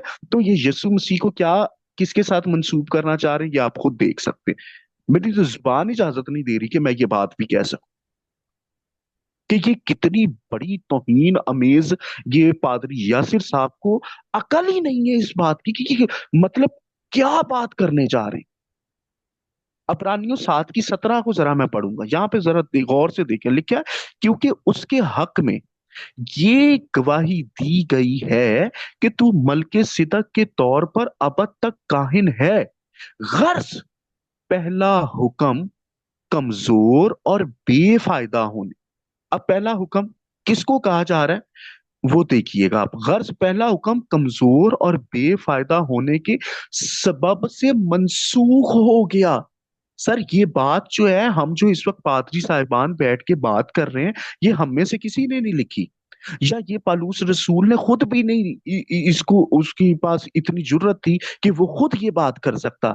ये दर हकीकत खुदावन यीशु मसीह का इल्हाम है, और खुदावन यीशु मसीह का रूह है जो उससे ये बातें कहलवा रहा है और लिखवा रहा है। लिखा है, गर्ज पहला हुक्म कमजोर और बेफायदा होने के सबब से मनसूख हो गया, क्योंकि शरीयत ने किसी चीज को, अब पता चला कि पहला हुक्म किसको क्या कहा है, शरीयत को क्लियरली तौर पे लिखा है, क्योंकि शरीयत ने किसी चीज को कामिल नहीं किया और उसकी जगह एक बेहतर उम्मीद रखी गई, जिसकी वसीला से हम खुदा के नजदीक जा सकते हैं। आमीन। अब वो कौन है जो बेहतर चीज रखी गई है? वो कौन है जिसके वसीला से हम खुदा के पास जाते हैं? खुदावंद यीशु मसीह, जो मुजस्सम हो के हमारे दरमियान आया, जिसने हमारी सारी नाराजगी को अपने ऊपर ले लिया, उस शरीयत को जो हम इंसान नहीं पूरा कर सकते थे, उसको उसने पूरा किया है, और हमारी खातिर उसने दुख उठाया है। हमारे गुनाहों के सबब से उसने अपनी जान का फिदिया दिया और खून से कीमत देकर हमको खरीदा है। तो हम तो उसके वसीले से, उस पे ईमान लाने के वसीले से, उसके नाम से बपतिस्मा लेने के वसीले से जो है खुदा के नजदीक जा सकते।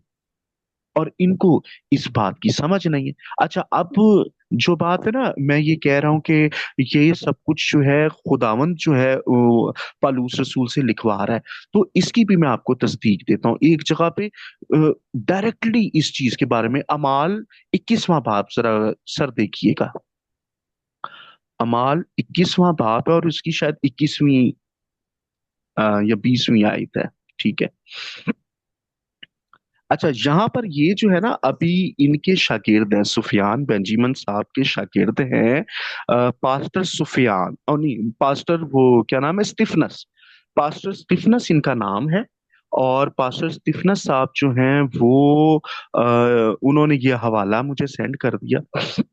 और मैंने उनसे कहा कि सर, आपने ये हवाला तो मुझे सेंड कर दिया है, तो इसके बारे में आपने क्या समझ हासिल की है, ये क्या सोचकर जो है मुझे आपने हवाला सेंड किया है? प्लीज इसकी कुछ समझ भी तो दें, इसके बारे में कुछ तबसरा भी तो करें, कुछ बताएं भी तो सही, कि मैं जान सकूं कि आप मुझे सिखाना क्या चाह रहे हैं, या आप मुझे जो है वो बताना क्या चाह रहे हैं। तो एक्चुअल में इन्होंने हवाला जो ये है ना, वो 20वीं आयत का आखिरी हिस्सा उठा लिया था, कि वो सब शरीयत के बारे में सरगर्म हैं। अब ये जो सरगर्म है, मुझे पता था कि इनके पास जो है इस चीज की समझ नहीं है, लेकिन सुफियान बेंजामिन साहब, मैं आपको बिलखसूस मुखातिब करते हुए और आपके तमाम शागिर्दों को मुखातिब करते हुए, बिलखसूस जो है पादरी स्टिफनस साहब को जो है मुखातिब करते हुए ये बात करने लगा हूं। आप लोगों के पास तो इस हवाले की समझ नहीं है, लेकिन मैं अब आपको इसकी समझ दे देता हूं, ताकि वो आप समझ हासिल कर लें। जरा देखें, यहाँ पर ऊपर जरा थोड़ा सा हम जाएंगे ना, तो खुदावन के फजल से जो है ये पालूस रसूल जो है ना, ये कहाँ पर है? ये फिलिप्पस के यहाँ है। अब फिलिप्पस जो है, वहां पर जो है फिलिप्पस मुबशर, अगर 8वीं आयत से मैं इसको पढ़ूं, सर ये 8वीं आयत जरा लगाइएगा। 8वीं आयत में लिखा है, दूसरे दिन हम रवाना होके कैसरिया में आए। ये कैसरिया इलाका है, वहां पर आए हैं।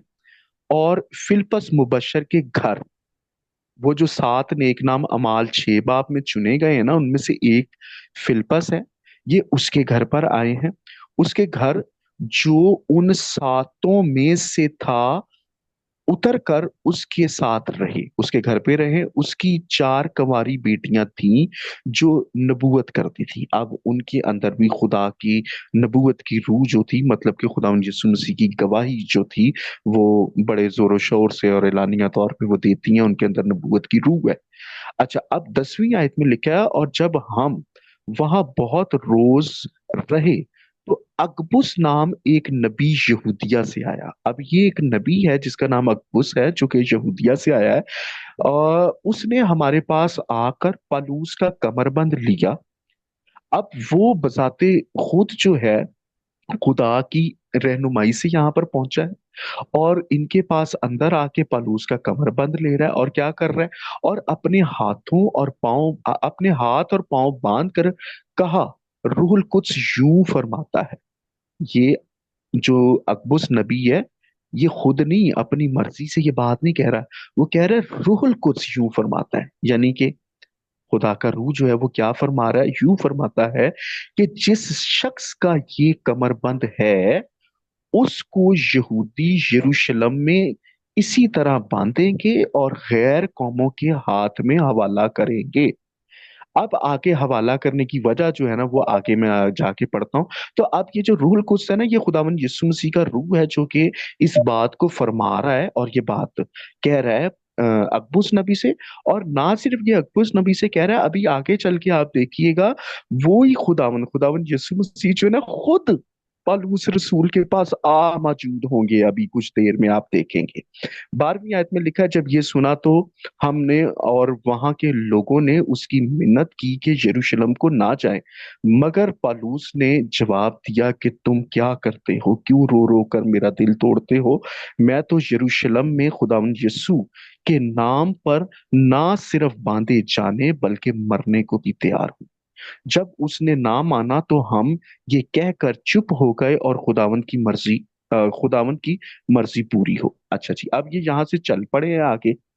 अब ये जब चल पड़े हैं तो आप 17वीं आयत में देखेंगे, लिखा है, जब हम यरूशलेम में पहुंचे तो भाई बड़ी खुशी के साथ हमसे मिले, और दूसरे दिन पलूस हमारे साथ यकूब के पास गया और सब बुजुर्ग वहां हाजिर थे। अब ये जो याकूब है, ये खुदावंद यीशु मसीह का भाई है, जो कि मुकद्दसा मरियम के बतन से पैदा हुआ है। ये बात मैं क्लियर कर देना चाहता हूँ। ये खुदावंद यीशु मसीह का सौतेला भाई है, ठीक है। क्योंकि यीशु मसीह जो है वो सिर्फ मुकद्दसा मरियम से, लेकिन ये याकूब जो है, ये याकूब के बतन से, यानी याकूब जो मुकद्दसा मरियम के शौहर थे, उनके बतन से जो है ये पैदा हो रहे हैं, और वहां पर सब बुजुर्ग भी मौजूद हैं। अगर ये आप देखें कि वहां पर अभी तक ये जो है ना, पहले तो जब तक खुदावंद यीशु मसीह जिंदा थे ना, याकूब जो था खुदावंद यीशु मसीह की मुखालफत में था। ये यीशु मसीह को ना तो खुदावंद तो क्या, कोई नबी शबी मानने के लिए भी तैयार नहीं थे, क्योंकि ये तो उनके घर का फर्द था। और वहां पर जो है, जब उस पर खुदा के रूह की तरफ से ये जाहिर होता है और वो इस बात को जानता है, और जब खुदावंद यीशु मसीह जी उठते हैं, उसे ये सारी चीजें नजर आती हैं, फिर वो खुदावंद यीशु मसीह पर ईमान तो ले आता है। लेकिन अब तक जो है वो अभी भी शरीयत के अंदर जो है ना थोड़ा बहुत पाँव रखते, मतलब कि वो वहां पे जो है ना बड़े सरगर्म रहते थे, वो बुजुर्ग भी रहते थे। अब ये वहां पर आए हैं, तो वहां पर आकर उनको 19वीं आयत में क्या बताया जा रहा है, उसने उन्हें सलाम करके जो कुछ खुदा ने उसकी खिदमत से गैर कौमों में किया था मुफस्सल बयान किया। अब पालूस रसूल जो है ना, वो जहां जहां से होकर आए हैं, जो कुछ हुआ है, वो सब कुछ उन बुजुर्गों को और याकूब रसूल को जो है वो बता रहे हैं। तो आगे लिखा है, उन्होंने ये सुनकर खुदा की तमजीद की, फिर उससे कहा, किससे, पालूस रसूल से कहा, अय भाई, तू देखता है कि यहूदियों में हजार हा आदमी ईमान ले आए हैं। अच्छा, ईमान तो ले आए हैं किस पे, खुदा यीशु मसीह पर। हजारों लोग ईमान ले आए, और वो सब शरीयत के बारे में सरगर्म है, लेकिन वो साथ में शरीयत के बारे में भी सरगर्म है, और उनको तेरे बारे में सिखा दिया गया है कि तू गैर कौमों में रहने वाले सब यहूदियों को ये कहकर मूसा से फिर जाने की तालीम देता है, ना अपने लड़कों ना अपने लड़कों का खतना कराओ, ना मूसवी रस्मों पर चलो। अब ये बात जो है इनको समझ नहीं आई, ये इन्होंने सिर्फ ऊपर से एक लुकमा उठा लिया, और वो ये कि वो सब शरीयत के बारे में सरगर्म है। ओ भाई, आगे पालूस रसूल के बारे में बताया क्या जा रहा है। अब पालूस रसूल ने, ये जो किस्सा है, ये सारा आगे जो है पालूस रसूल को वहां पे गिरफ्तार कर लिया जाता है। ये 22 और 23वें बाब तक ये सारा माजरा चलता है। अभी वो जो हजूम जो है वो मारपीट करना शुरू कर रहे हैं पालूस रसूल के साथ, और फिर आगे जो है वो पलटन का सरदार तक की खबर पहुंचती है। वो वहां पे सिपाही लेके पहुंच जाता है, वो बीच में से इसको पकड़ के छुड़ा के जो है अपने पास वहां पे ले आता है। फिर वहां पे हलचल मच जाती है। अगर 30वीं आयत में देखे तो, और तमाम शहर में हलचल पड़ गई और लोग दौड़कर जमा हुए और पलूस को पकड़ कर हैकल से बाहर घसीट कर ले आए, और फौरन दरवाजा बंद कर लिए गए। अब उनको पता था कि ये लोग जो है, जो इतनी हजूम है, कि इसको कत्ल कर देंगे। जब वो उसे कत्ल करना चाहते थे, तो पलटन के सरदार के पास खबर पहुंची कि तमाम यरूशलेम में खलबली पड़ गई है। तो अब वहां पे उसने क्या हुक्म दिया, वो उसी दम सिपाहियों और सूबेदारों को लेकर उनके पास नीचे दौड़ा आया, और वो पलटन के सरदार और सिपाहियों को दे। अच्छा, ये सारा माजरा है। अब वहां पे पलटन का सरदार भी पहले इनकी वजह से ना मजबूर हो जाता है, और उन सबको जो है ना उनके हवाले फिर से पालूस रसूल होता है। और फिर वो जो सरदार होता है वो जब सिपाहियों के हवाले करता है, वो जो पलटन का सरदार होता है, तो वो सूबेदार के हवाले करता है, और सूबेदार जब उसे मारने लगता है ना, तो वो वहां पे बताता है कि मैं तो रूमी हूँ, क्या तुझे रूमी के ऊपर जो है हाथ चलाने का इजाजत है? तो वो डर जाता है। वहां पर जब डर जाता है तो वो फिर जाके पलटन के सरदार को बताता है कि भाई ये तो रूमी है। तो ये माजरा, ये सारा चलता चलता चलता 23वें बाब तक जो है, ये सारा वो माजरा चल रहा है। और आप ये देखें, मैं जब ये सर जरा 23वें बाब पे आ जाए अब जरा डायरेक्टली।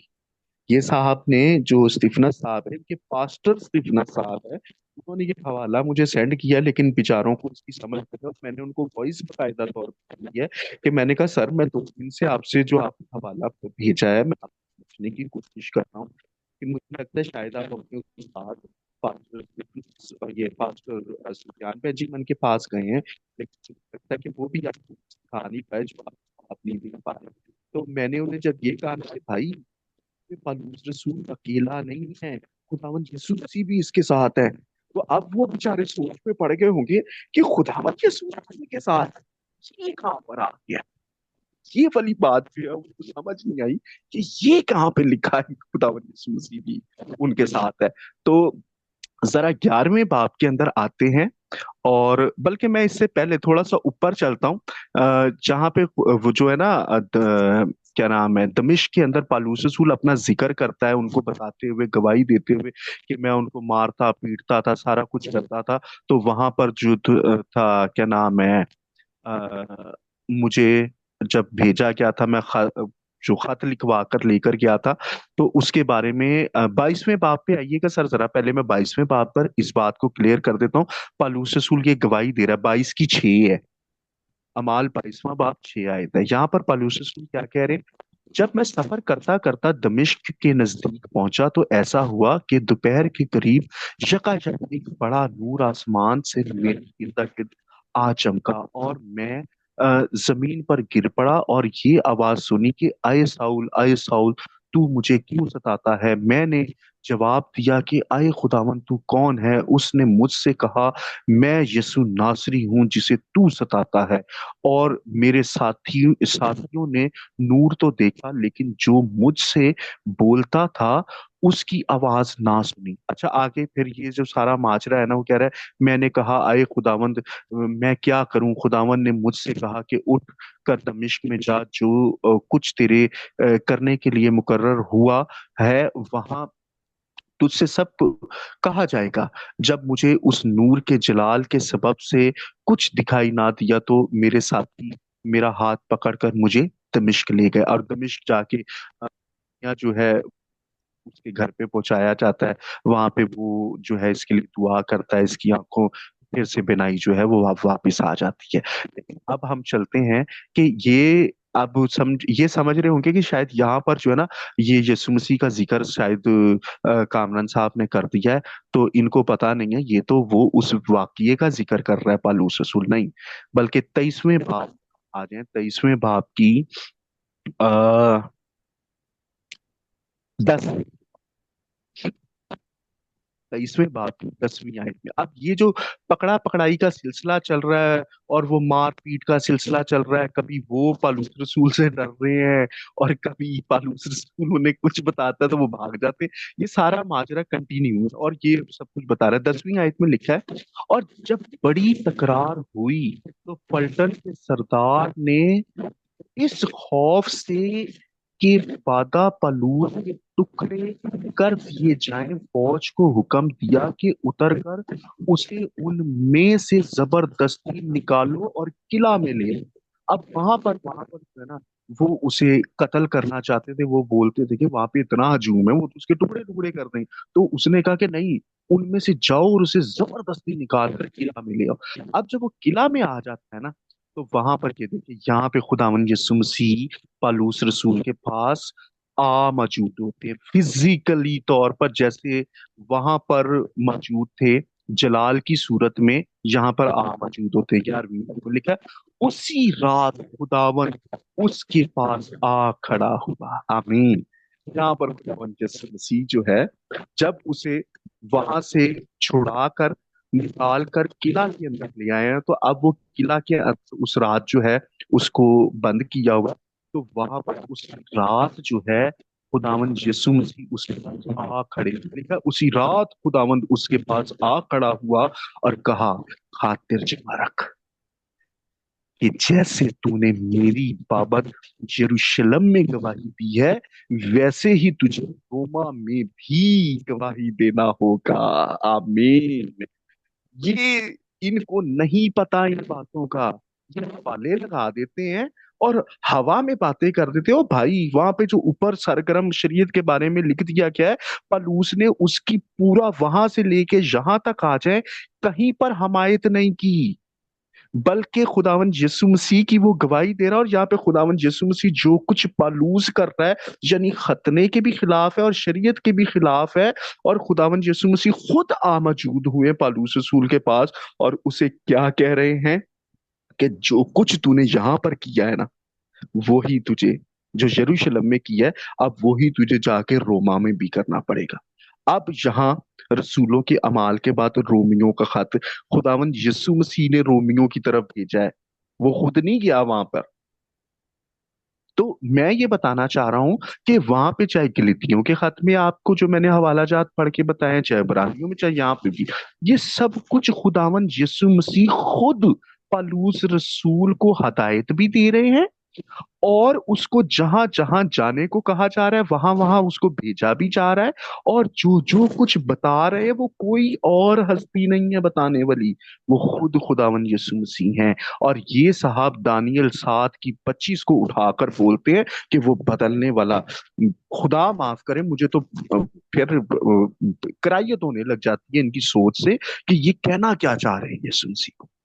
और दूसरी तरफ ये सुफियान साहब जो हैं ये दावे कर रहे हैं कि जी यीशु मसीह खुदा है, यीशु मसीह यहोवा है। सर आप सब लोगों को भी यहाँ पे मेरे साथ आप खादमीन मौजूद हैं, नजर आ रहा है कि ये किस तरीके से भेड़ के रूप में भेड़िए हैं। ये एक्चुअल में जो ये ईमान रख रहे हैं ना कि यीशु मसीह खुदा है या यीशु मसीह यहोवा है, ये इनका दिली ईमान नहीं है। ये सुफियान बेंजीमन को पूरे तौर पे प्लॉट किया गया है यहाँ पे, और इसके पीछे फीडिंग हो रही है, इसके पीछे इनको सपोर्ट फाइनेंशियली तौर पर हो रही है, तालीमी एतबार से हो रही है कि तूने किस तरह से जाके मसीही लोगों की जड़ों में घुसना है। और ये बातें कहेगा तो वो तुझे अपने घरों में भी उतारेंगे, वो तेरी बात भी सुनेंगे, वो तेरी इज्जत भी करेंगे। और तब तूने जाकर जो है इसी खुदावंद को किससे मिला देना है, जाके दानियल 7 की 25 से मिला देना है, क्योंकि यहाँ पे तो ये खुदावंद सब कुछ बदल रहा है और तो कोई नहीं है। वो मत्ती 7 की 17 18 19 में खुदावंद यीशु मसीह है ना। और यहाँ पे पालूस रसूल से ये सब कुछ करवाने वाले जो है, 11वीं आयत जब हमने अमाल 23 बाब की 11वीं आयत पढ़ी है, तो वहां पे वजाहत के साथ इस बात को खुदावंद यीशु मसीह खुद पालूस रसूल के पास आ मौजूद हुए। और जब आ मौजूद हुए तो उससे ये कह रहे हैं कि जो कुछ तूने जो है ना ये अभी यहाँ पे यरूशलेम में मेरी गवाही जिस तरह से दी है ना, वैसे ही तुझे अब रोमा में भी गवाही देना होगा। अब आगे गैर अकवाम और दूसरे मुल्कों और शहरों तक रवानगी का सफर शुरू हो गया। और जब ये बातें बाद में यकूब को पहुंचती हैं, आप ये जरा गलतियों आई थिंक सो गलतियों 3 की एक ही है, अ,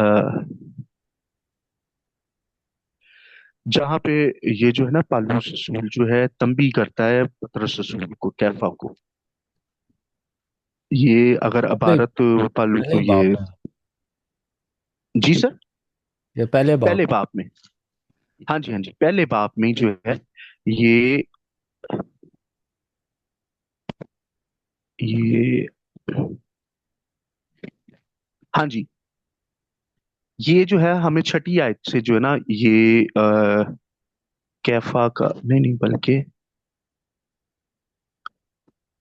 सर आयत बताएंगे जरा मुझे थोड़ा सा, मैं मिस कर रहा हूँ शायद वहां पे। दूसरा बाब है उसकी 11वीं आयत से आ गया। हाँ जी, 2 की 11 में हम ये चलते हैं और यहाँ पर आप ये देखें जी, 2 की 11 में आप देखें, लिखा है, लेकिन जब कैफा यानी पतरस रसूल अंताकिया में आया तो मैंने रूबरू होकर उसकी मुखालफत की, क्योंकि वो मलामत के लायक था। अब ये पालूस रसूल जो है पतरस रसूल की मुखालफत कर रहा है और उसकी मलामत कर रहा है। वजह क्या है कि वहां पर अभी जो हमने अमाल 21वें पाया, 21, 22 और 23वें बाब को देखा ना, तो वहां पर भी आप देखें, यकूब के पास आया है और बुजुर्गों के पास आया है। वो लोग वहां पर शरीयत के ऊपर जो थे ना, बड़े सरगर्म नजर आ रहे थे। लेकिन उन्होंने ये बताया कि तेरे बारे में ये बताया गया है कि तू मूसा खतना के और मूसा की रस्मों के खिलाफ सब कुछ बताता और करता है। पलू अब तो पलूस रसूल तो कर ही वो रहा था, पलूस रसूल ने तो उससे इनकार ही नहीं किया। तो यहां पर भी देखें कि खिलाफ क्या है, इसलिए कि यकूब की तरफ से चंद शख्सों के आने से पहले तो वो गैर कौम वालों के साथ खाया करता था, मगर जब वो आ गए तो मखतूनों से डर कर बाज रहा और किनारा किया। अब जो था ना, वहां पर जो बुजुर्ग थे और जो याकूब रसूल थे ना, वहां पर उनके अंदर अभी भी शरीयत का वो जोर जो था वो पनप रहा था।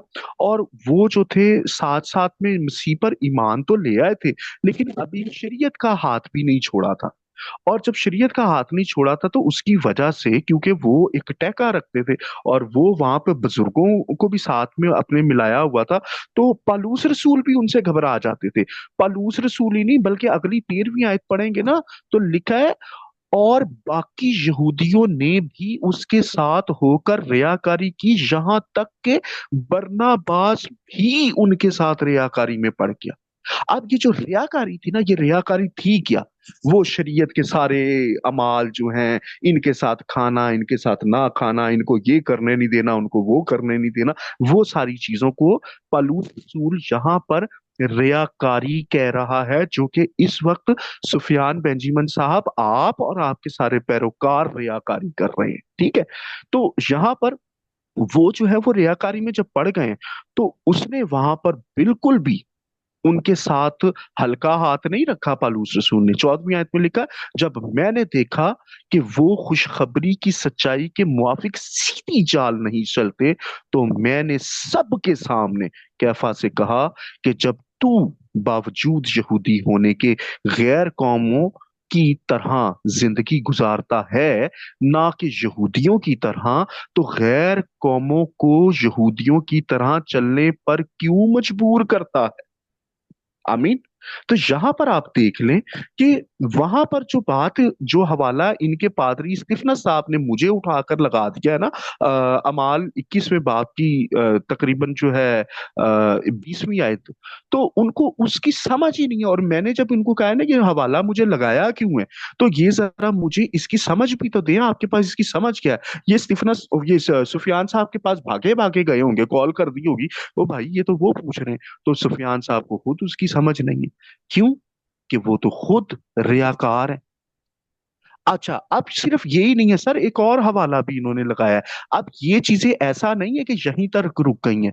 जब पलूस रसूल ने और खुदा के रूह ने रसूलों को बड़ी बेदारी के साथ कायल कर दिया है ना कि एक्चुअल में बात क्या है, जब यकूब भी ये जान गया है ना कि वजह क्या है, कि शरीयत कुछ नहीं है, बल्कि खुदावन यीशु मसीह पर ईमान लाना ही सब कुछ है।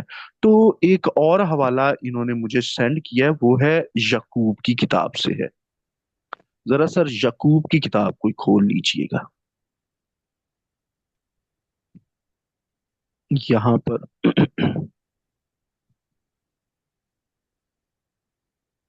इन्होंने जो हवाला मुझे सेंड किया है, हाँ जी,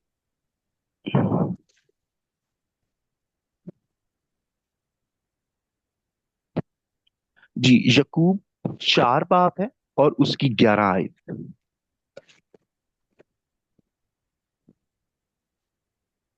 यकूब 4 की 11। अब यहाँ पर जब इन्होंने ये हवाला मुझे पेश किया ना, मैंने कहा जनाब, आपने ऊपर सर्च बार में जाके ना जल्दी से ना शरीयत लिखा और सर्च कर दिया, जहाँ जहाँ पे शरीयत लिखा आ गया ना, और वहां पे आपने जाके ये देखा कहाँ पे शरीयत वाली बात हमारे मतलब की लिखी है जो हमें सपोर्ट करती है, आपने वो दो हवाले उठाकर मुझे सेंड कर दी। तो समझ उनकी आपको थी नहीं। मैंने कहा अच्छा चले, अब ये वाला जो हवाला लगाया है इसकी भी तो मुझे समझ दें कि ये यकूब 4 बाब की 11 आयत जो है ये मुझे लगाई आपने क्यों है। इसमें सिर्फ आपने ये पढ़ लिया है कि आए भाइयों एक दूसरे की बदगोई ना करे, ना करे, जो अपने भाई की बदगोई करता या भाई पर इल्जाम लगाता है वो शरीयत की बदगोई करता और शरीयत पर इल्जाम लगाता है, और अगर तू शरीयत पर इल्जाम लगाता है तो शरीयत पर अमल करने वाला नहीं बल्कि उस पर हुक्म हाकिम ठहरा। शरीयत का देने वाला और हाकिम तो एक ही है जो बचाने और हलाक करने पर कादिर है। तू कौन है जो अपने पड़ोसी पर इल्जाम लगाता है। अच्छा, अब ये वाला हवाला जो लगाया है, अब मैंने इसकी बाबत जो है ये पादरी स्टीफनस साहब से पूछ लिया कि ये हवाला मुझे लगाया क्या है, इसकी मुझे कुछ समझ तो दें कि जनाब इसमें जो है ये यकूब रसूल क्या कह रहे हैं। अब एक्चुअल में ये वो वक्त आ गया है, ये आप देखें कि उसके बाद जो है यकूब रसूल भी ईमान के उस दर्जा तक पहुंचने लग गए हैं जहां पर उन्हें यह समझ आ गई है कि अब शरीयत कुछ नहीं है। अब जैसे वो खुद पहले भाइयों के ऊपर जो थे ना ये इल्जाम लगाते थे कि भाई शरीयत भी साथ साथ में चलनी चाहिए, तो अब उन्हें जब समझ आ गई है कि खुदावन यीशु मसीह जो है वो खुद आ मौजूद होता है, वो पलूस रसूल के पास, पतरस रसूल, यूहन्ना रसूल के पास आ गया है, मुकाशवा लिखवाने आ गया है। तो यहाँ पर जो है ये बात उसको समझ आ गई कि अब शरीयत कुछ, लेकिन वो जो बुजुर्ग थे, वो जो भाई अब तक जो थे यहूदियत में से मसीहत पर ईमान तो ले आए थे, उनके अंदर से अब ये इन चीजों को कैसे निकाले, क्योंकि पहले खुद भी यही बातें किया करता था। अब वो जो भाई थे वो इल्जाम किन पर अब तक लगाते थे, वो इन्हीं रसूलों पर लगाते थे, पलूस रसूल पर, पलूस रसूल के साथियों पर, पतरस रसूल पर, पतरस रसूल के साथियों पर, बरनाबास पर, स्तिफनस पर, इन सब पर, जो ये जो सात नेक नाम लोग हैं ये जब इन चीजों को करेंगे वो इन सब पे इल्जाम लगाते थे कि एक्चुअल में पालूस रसूल अब तक यही कह रहा है कि शरीयत कुछ नहीं है, खतना कुछ नहीं है, तो आपने जो है यीशु मसीह पर ईमान लाना है। तो वो भाई जो थे ना वो किन पर, इन भाइयों पर इल्जाम लगा रहे थे। तो यहाँ पे याकूब रसूल जो है उन भाइयों पर जो ईमान तो ले आए थे लेकिन अभी तक शरीयत के फंदे से पूरे तरीके से दिमागी तौर पे आजाद नहीं हो सके थे, उनको ये कह रहे हैं कि भाई अगर तुम शरीयत वाले इतने पाबंद बनते हो, तुम इतना ये सोचते हो कि शरीयत शरीयत शरीयत और शरीयत के बगैर कुछ नहीं, तो तुम फिर जो इल्जाम लगा रहे हो अपने भाइयों पर, इन ईमानदारों पर इल्जाम जो लगा रहे हो, तो फिर तुम शरीयत के एतबार से जो है वो क्या हो, बदगोई जो करता है वो शरीयत पर इल्जाम लगाता है। तुम एक्चुअल में उन भाइयों पर इल्जाम नहीं लगा रहे, तुम तो फिर ऑटोमेटिकली खुद शरीयत पर इल्जाम लगा रहे हो। तो क्या तुम शरीयत पर इल्जाम लगाकर ये बताना चाह रहे हो कि शरीयत के हाकिम ठहरना चाहते हो? नहीं, शरीयत देने वाला जो है ना वो वही है जो बचाने वाला है। यहाँ पे क्लियर कर दिया शरीयत का देने वाला और हाकिम तो एक ही है जो बचाने और हलाक करने पर कादिर है। और वो कौन है? खुदावन यीशु मसीह है। तो वो कह रहा है ये खुदावन यीशु मसीह के पैरोकार हैं, तुम इनके खिलाफ बात नहीं कर सकते। तुम्हें अब तक इनकी बातों की पूरे तौर से समझ नहीं आई, तुम अभी 50-50 पर घूम रहे हो कि ईमान भी ले आए हो और शरीयत के अंदर खतना और मूसा की रस्मों को भी उसी तरह कायम रखना चाहते हो। तो लिहाजा तुम भाइयों पर इल्जाम लगाकर शरीयत पर इल्जाम लगाना चाह रहे हो। तुम तो अभी तक अपने अंदर शरीयत को समझते हो ना कि हमें शरीयत को भी साथ ले, तो शरीयत तो भाइयों पर इल्जाम लगाने से मना करती है। अब ये बात जो है इन मसैनकों को, ये पादरी स्टीफनस साहब को, पादरी सुफियान बेंजामिन साहब को, ये जो उठा के हवाले तो भेज देते हैं, पर इनकी समझ कौन दे कि याकूब रसूल जो है ये शरीयत के पैरोकारों को वहां पे उन्हीं के ईमान के मुताबिक उनकी तंबी कर रहे हैं। और उनकी तंबी क्या कर रहे हैं कि तुम जो शरीयत पर चलने का दावा भी कर रहे हो, शरीयत में रहने का दावा भी कर रहे हो, और तुम ईमान भी यीशु मसीह पर रखते हो, और वो भाई जो मसीह पर ईमान की वजह से जिन्हें हम भाई कह रहे हैं, जिनके साथ हम आकर शामिल हो गए, और उन पे शरीयत के लिए इल्जाम भी लगा रहे हो, तो इल्जाम तुम कैसे लगा सकते हो? शरीयत में तो इल्जाम लगाना जो है वो गुनाह है। तो अब इनको इन बातों की एक्चुअल में जोसेफ भाई समझ नहीं है आप। जी ये उठा के हवाले लगा देते हैं, ये उठा के चीजें लगा देते हैं, लेकिन इनसे बाद में कवर नहीं होता कि ये कहना क्या चाह रहे हैं। कभी वो मत्ती 5 बाब से 17, 18, 19 को उठा के ले आए हैं, कभी ये अमाल से ये हवाला उठा के लगा दिया, कभी यकूब से। तो जब इनसे मैं पूछ लेता हूँ ना कि मुझे बता दें इसके बारे में कुछ, तो इनकी बोलती बंद हो जाती है। जी। इस जी पर थोड़ी सी ना सर, और इस पर थोड़ा रिस्पॉन्स करें आप भी। मैं रोशनी डालता हूँ इसके ऊपर थोड़ी सी। आपने काफ़ी बातें कर दी हैं पहले, लेकिन मैं इसको मज़ीद थोड़ा सा दोहराना चाहता हूँ। अच्छा, इनका ये दावा था कि जो पौलुस रसूल है वो कुर्बानी दिया करते थे। अमाल 21 से आगे तक आपने देखा है, 23 तक आप गए हैं, कहीं पर भी कुर्बानी नहीं हुई। रूल कुद्दस ने सिचुएशन जो है वो कुछ इस तरह से हो गई थी कि कुर्बानी खुदा ने इनको नहीं करनी थी। अच्छा, फिर आगे आ जाता है कुर्बानियों का एक और सिलसिला जो ये करते हैं लोग। ये योम कपूर जो था, अटोनमेंट, डे ऑफ अटोनमेंट, जब यीशु मसीह ने अपनी सलीब पर जान दे दी तो हुआ क्या करता था कि वो जो अज़ाज़ील के लिए एक बकरी को छोड़ा जाता था, गोट को छोड़ा जाता था, वो जो थी, वो उसका जो रेड कलर का एक धागा होता था जो जिसके साथ वो बांधा जाता था, और वो जो कॉर्ड है, उस कॉर्ड को फिर हैकल के दरवाजे के ऊपर लटका दिया जाता था। जोसेफ भाई 1 मिनट, ये आपने अज़ाज़ील का जिक्र तो किया है, लेकिन इसकी हकीकत और डेप्थ क्या है, प्लीज इसे अभी पूरे तौर से बयान मत कीजिएगा, मैं अभी क्योंकि नहीं ये करूँगा। पादरी स्टीफनस साहब जो है ना, इन्होंने मुझे अज़ाज़ील लिखकर भेजा है। अब मैंने उसके ऊपर साइन ऑफ इंटेरोगेशन लगाकर भेजा है कि भाई क्या मतलब, क्या ये अज़ाज़ील जो मुझे लिखकर भेजा है ये क्या है। तो बस आप ओवरव्यू उसका देते, लेकिन उसकी गहराई मत बताइएगा। अभी नहीं करता मैं गहराई तो। अच्छा, इनके वो लिए जो सवाल मैं छोड़ सिर्फ दीजिएगा एंड में कि ये सवाल बताएं ये कि है, अज़ाज़ील का क्या मतलब है। मैं सिर्फ इतनी बात कर देता हूँ मुख्तसरन। वो ये है कि जो तालमूद है, तालमूद चाहे बेबीलोनियन तालमूद हो या वो ट्रैक्टेट योमा 39b सोनसिनो तालमूद, ठीक है, वहाँ पर जिक्र है कि टेम्पल डिस्ट्रॉय होने से पहले, जब ये हैकल को तबाह कर दिया गया 70 बाद मसीह में, तो उससे लगभग 40 साल पहले, जो कि 30 एडी का वक्त है, उस वक्त जो ये क्रीमजी रंग की जो डोरी हैकल के दरवाजे पर लटकाई जाती थी, वो सफ़ेद होना बंद हो गई थी। ठीक है, तो ये इनको चाहिए अब अपने मसीहानिक भाइयों को ज़रा देखें कि क्या वजह थी इसके पीछे। तो वजह यही थी कि यीशु मसीह ने अपनी कुर्बानी जो थी दे दी थी, और उसके बाद यीशु मसीह ने किसी किस्म का कुफारा कुर्बानी जो है वो कबूल नहीं की। और फिर हैकल का पर्दा जो चाक हुआ था वो भी इनके जो तालमूद लिखने वाले हैं उनके लिए एक कंसर्न का बायस था। सो इन वजूहात के से और इन चीज़ों से हमें पता चलता है कि खुदा जो है अब यीशु मसीह की कुर्बानी के बाद किसी किस्म की कुर्बानी कबूल नहीं करता। सो अब जो है हमें रोमियो के ख़त में मिलता है कि हमारा अपना जिस्म जो है वो हम जिंदा कुर्बानी के तौर पर खुदा के लिए देते हैं जब हम रास्तबाजी से ज़िंदगी गुजारती हैं। अच्छा, तो फिर आगे आ जाते हैं। इनकी कुर्बानियों के बाद ये अमाल 21 में कतन किसी किस्म की कुर्बानी नहीं हुई। पढ़ लें आप आगे, जितना मर्जी चाहें दूर चले जाएं, पढ़ लें उसको। अच्छा, फिर इनकी बात होती है फिर गलतियों के ख़त में, जब पौलुस रसूल जो हैं। अच्छा, गलतियों 2 बाब को ज़रा गौर से देखें तो यहाँ पर आपको लगता है कि ये जो गैर कौमों में से जो यीशु मसीह पर ईमान लाए थे वो कोशर फूड खा रहे थे? सही।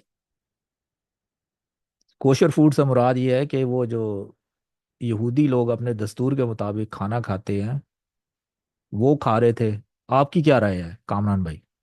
नहीं नहीं सर, वैस ऐसा नहीं था ये। ऐसा नहीं था। अच्छा ओछा, अगर कोशर फूड ये लोग नहीं खा रहे थे जो मसीह पर ईमान लेकर आए थे गैर यहूदी, तो पतरस उनके साथ खाता पीता रहा है, पलूस भी नॉन कोशर फूड खाते रहे हैं दोनों। लेकिन जैसे ही लोग जो हैं वो याकूब की तरफ से आए हैं, ठीक है, चंद शख्सों ने आने से पहले वो गैर कौम वालों के साथ खाया करता था।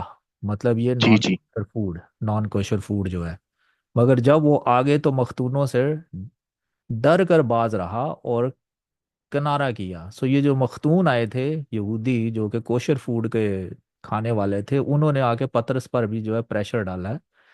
तो उनके डर की वजह से मुकद्दस पतरस जो हैं वो भी किनारा कर गए और नॉन कोशर फूड खाना छोड़ दिया। और बाकी यहूदियों ने भी उसके साथ होकर रियाकारी की, यहाँ तक कि बरनबास भी उनके साथ रियाकारी में पड़ गया। सो सारे के सारे जो अब कोशर फूड के चक्कर में पड़ गए हैं।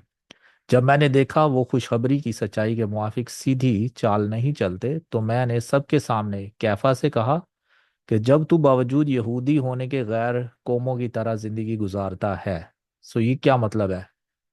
यहूदी होने के बावजूद गैर कौमों की तरह जिंदगी गुजारता है। तो जी सर, वही जो आपने कहा है ना कि पहले कोशर फूड का वो नहीं था, तो अब ये डर के ये काम में दोबारा से पड़ा है। जी, देखिए, जिंदगी गुजारता है ना कि यहूदियों की तरह। तो गैर कौमों को यहूदियों की तरह चलने पर क्यों मजबूर करता है? ठीक है, जो गैर कौम वाले हैं, नॉन कोशर खाने वाले हैं, उनको क्यों कह रहा है कि जो जो शरीयत और फिर कोशर खाना वगैरह जो है वो होना चाहिए? सो यहाँ पर पौलुस रसूल और मुकद्दस पतरस दोनों नॉन कोशर फूड खाते रहे हैं।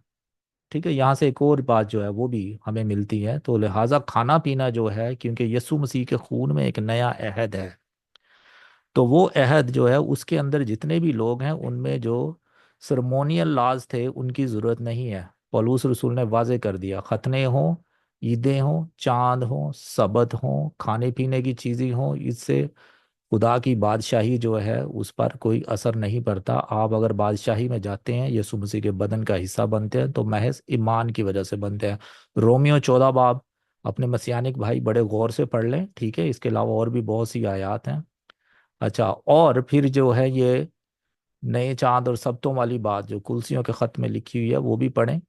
अच्छा, और इसके अलावा जो है इफ्सियों 2 बाब इसकी 8 और 9 आयत पढ़ें, तो यहाँ पर जो नजात है सिर्फ और सिर्फ ये ईमान और फजल के वसीला से है। यीशु मसीह पर आप ईमान लाते हैं तो आप नजाती याफ्ता होते हैं। जब आप नजाती याफ्ता हो जाते हैं तो फिर खाने पीने या कोई दूसरी चीज़ की ज़रूरत नहीं होती। ये और इंसान के अमाल के बायस नहीं है, ये खुदा की तरफ से बख्शिश है।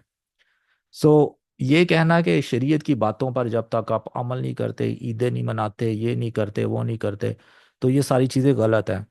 पौलुस ने लिखा हुआ है कि कोई एक दिन को बेहतर समझता है तो दूसरा दूसरे दिन को।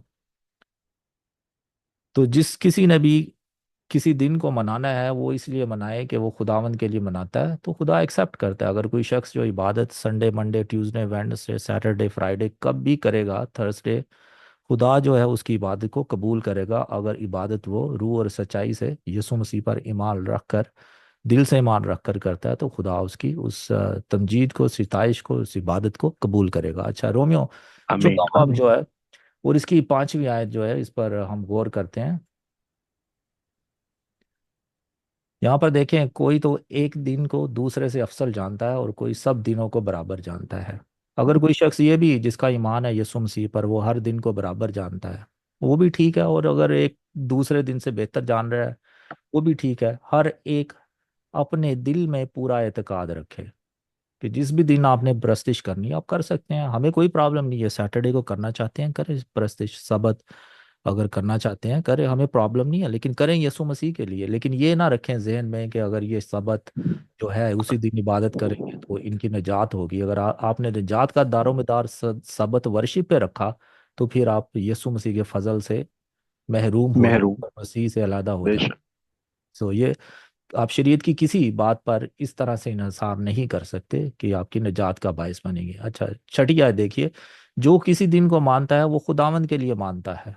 ठीक है, और जो खाता है वो खुदावंद के वास्ते खाता है। अगर कोई कोशर फूड खा रहा है खुदावंद के लिए खाए, नॉन कोशर फूड खा रहा है तब भी खुदावंद के लिए खाए। अगर उसने सैटरडे सबत मनाना है तो वो भी खुदावंद के लिए मनाए। अगर कोई संडे को वर्शिप कर रहा है या किसी दूसरे दिन वर्शिप कर रहा है, वो भी खुदावंद के लिए कर रहा है, क्योंकि वो खुदा का शुक्र करता है। और जो नहीं खाता वो भी खुदावन के वास्ते नहीं खाता और खुदा का शुक्र करता है। सो हर हाल में जो कुछ भी आप करते हैं, अगर आप यीशु मसीह के लिए करते हैं और उसका शुक्र गुजारी करते हैं उसके लिए, तो ठीक है। लेकिन ये कभी भी ना सोचिएगा कि आपकी निजात जो है उनका इन्हसार आपके कामों के ऊपर है। अगर आपने ज़रा सा भी खतने के ऊपर, ईदों, नए चांद, सबत, खाने पीने की चीज़ों के ऊपर इन्हसार किया तो से महरूम हो जाते हैं और मसीह से अलहदा हो जाते हैं। तो भी आपकी निजात जो है ना वो भी चली जाती है। क्योंकि अगर आप यीशु मसीह से अलहदा हो जाते हैं तो फिर क्या रह जाता है पीछे? दो ही कुछ रास्ते भी हैं, नहीं। आप शैतान के पास हैं या यीशु मसीह के पास हैं। यीशु से अलहदा हुए तो शैतान के कैंप में चले गए। तो ये जी। बात आपने। जैसे भाई मैं एक बात और इनको क्लियर कर देना चाहता हूँ, ये साहब जो कह रहे थे ना कि ये पता नहीं इस चीज पर ईमान नहीं रखते, वो स्ट्रांग पे ईमान नहीं रखते और पता नहीं क्या क्या कुछ कहना चाह रहे थे, तो मैं इनको इलानिया तौर पे ये बताना चाह रहा हूँ कि ये जो इनकी तालमूद है, मिसना है, जुहार है, कबाला है, इनको मैं नहीं मानता। मुझे मेरा इससे कोई जी बिल्कुल। वो जो है ना सरोकार हमारे नहीं है। बिल्कुल मेरा सही। ईमान इस बाइबल मुकद्दस पर, खुदावंद यीशु मसीह पर है, खुदा बाप, बेटे और रूहुल कुद्स पर मेरा ईमान है कि जिंदगी मुझे यहाँ से मिलती है। और इनको ये नहीं पता कि ये जो है, अच्छा अगर स्ट्रॉन्ग्स की बात अगर ये कर रहे हैं ना, तो स्ट्रॉन्ग्स जो है वो एक तरह की डिक्शनरी है। इन्हें ये भी नहीं पता कि स्ट्रॉन्ग क्या है जी, किसको मानते। डिक्शनरी जो होता है सर, अब एक्चुअल में हम लोग जो इंग्लिश बोलते हैं, उर्दू बोलते हैं, जो उसके अंदर जो वर्डिंग है उसकी किन किन मकासद के लिए वो अल्फाज यूज होते हैं। स्ट्रॉन्ग जो है वो एक्चुअल में उनको नंबर दिए गए हैं ताकि इस नंबर से हम उस अल्फाज की पहचान कर सकें कि ये किस अल्फाज को ये नंबर दिया गया है और उसका आगे मतलब क्या है, उसका ओरिजिन क्या है, उसका जो है फोनेटिक वर्ड क्या है और उसको किस तरीके से तलफ़ुज़ किया जाता है, वो सारी चीजें बताई जा रही। तो उससे तो देखिए उसमें भी कहीं ना कहीं हो सकता है, क्योंकि वो डिक्शनरी के तौर पर हम इंसानों ने उसको प्रैक्टिस करके किया है। तो अगर कहीं पर उसमें गलती हुई तो वो हो सकती है, क्योंकि वो एक्चुअल में उस अल्फाज के बारे में बताया जा रहा है जिसको वो नंबर अलॉट किया गया, स्ट्रॉन्ग नंबर अलॉट किया जा रहा है। जी क्यों जोसेफ भैया, आप क्या हाँ। समझते हैं? और स्ट्रॉन्ग का हम जाहिर है जैसे आपने कहा डिक्शनरी है, ठीक है, उसमें जो लफ्ज़ों का ओरिजिन है वो उससे पता चलता है और लफ्ज़ों की जो आगे डेफिनेशन और उनके मतलब पता चलते हैं।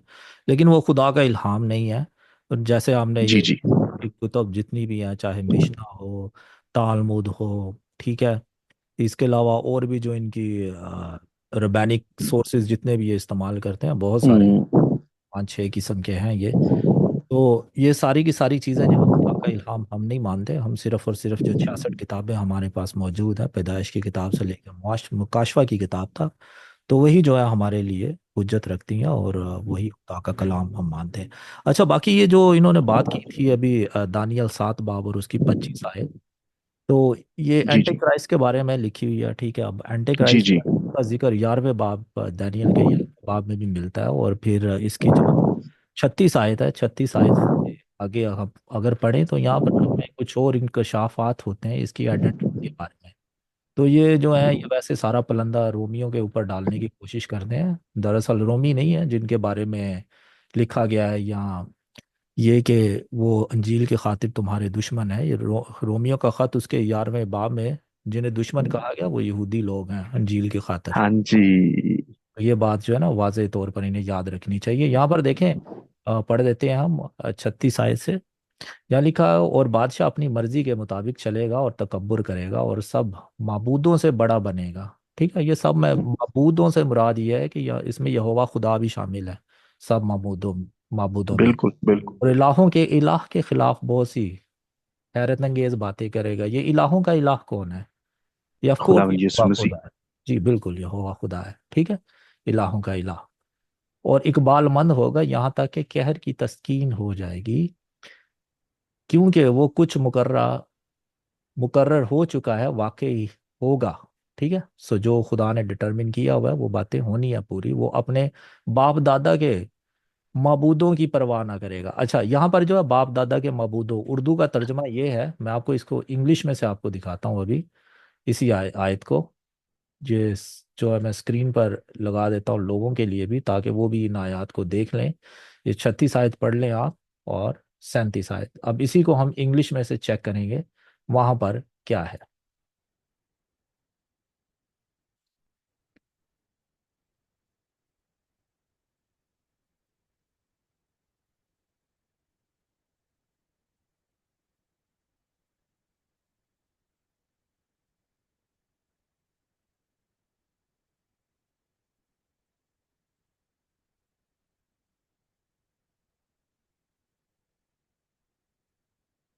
तो ये आपको उम्मीद है स्क्रीन पर नज़र आ रही होगी, ये दानियल 11 बाब है। ठीक है, इसका 11वां बाब, और इसकी आयत नंबर जो है हम आगे देखते हैं।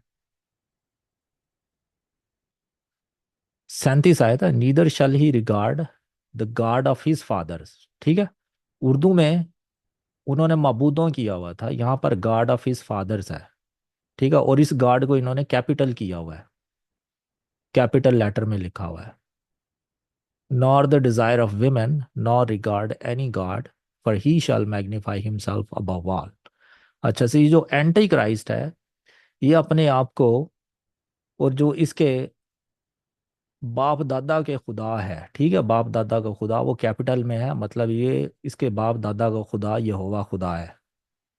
और ये शख्स जो होगा ये यहूदी होगा, जिसको मसीहानिक भाई भी हो सकता है, और जो दूसरे यहूदी हैं जो यीशु मसीह को रद्द करते हैं वो इसको अपना मसाया कबूल करेंगे। तो ये इसकी आइडेंटिटी है कि बिल्कुल सर, बिल्कुल। रोमन कैथोलिक पोप नहीं होगा, ना कोई और होगा, बल्कि इनका अपना यहूदी भाई होगा, हाँ जिसे जी। ये मसाया समझेंगे, इनके यहूदा कबीले से ही होगा। और वो अपने आप को जो है यहोवा खुदा, अपने बाप दादा के खुदा से भी बड़ा बना देगा। तो ये मसीहानिक भाई खोल लें, देखें आयात इनके सामने, या दूसरे भाई भी जिनको एतराज करने का शौक है उनके एतराज़ात जो है उनको हम वेलकम करते हैं। लेकिन यह है कि उन्हें अपनी तफ्शीश करनी चाहिए, जब तफ्शीश कर लेंगे तो फिर जो एतराज़ात हैं उनको वो करने के काबिल भी हैं, तो फिर उनका जवाब बनता है उन एतराज़ात का।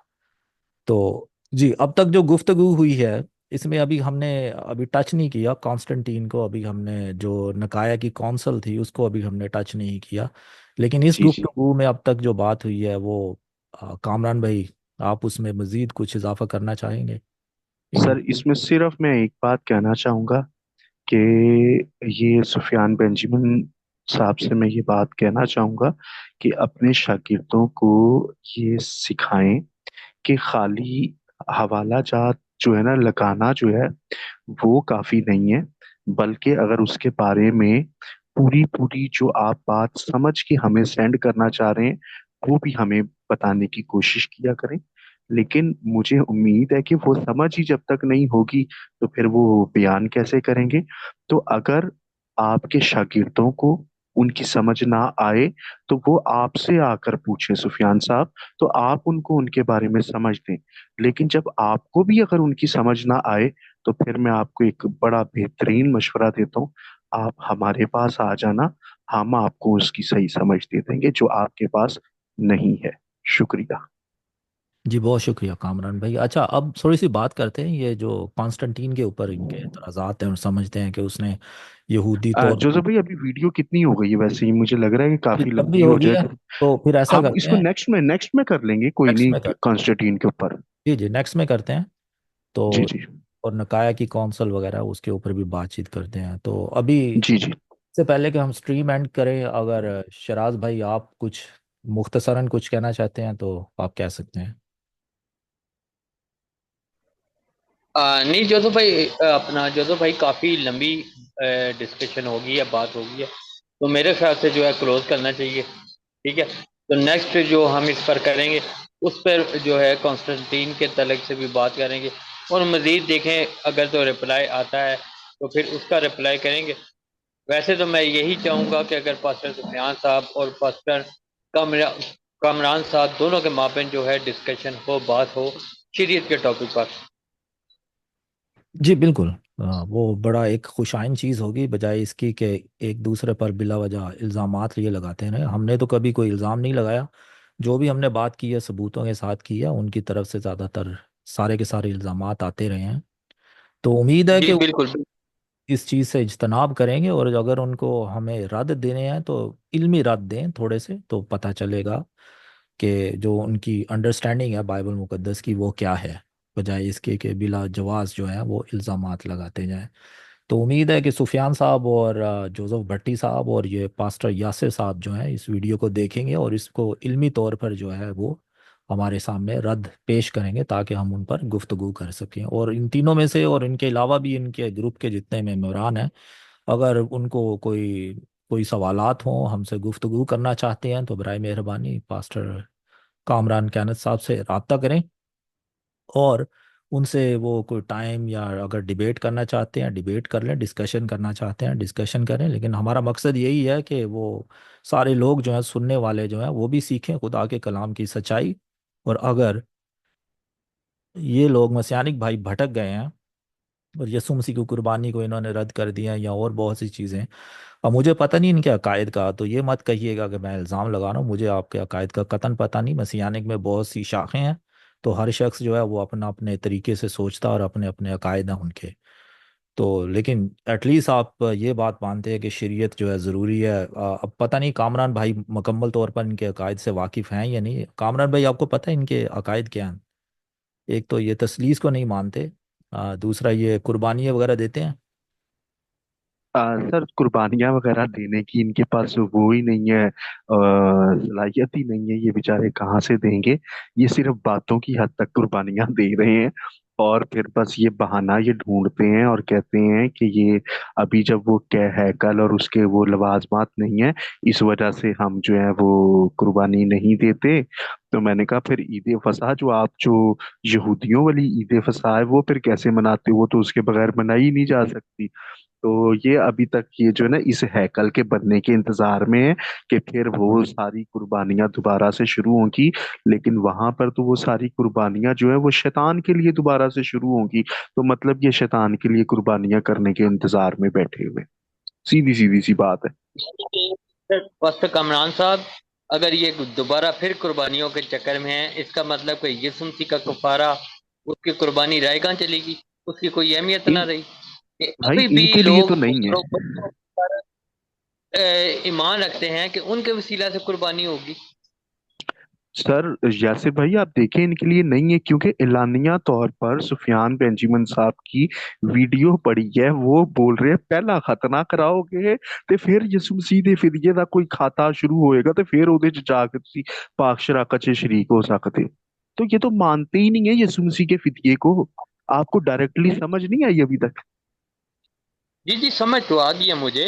मैंने सिर्फ एक हाँ। पॉइंट किया है, उनके जी जी जी। नज़र में किया है। भाई, अगर आप अभी भी कुर्बानियों के चक्कर में हो, फिर आपकी नज़र में यीशु मसीह का फिदिया, उनका कफारा, मसलूबियत, सब कुछ जो है वो रायगा चला गया।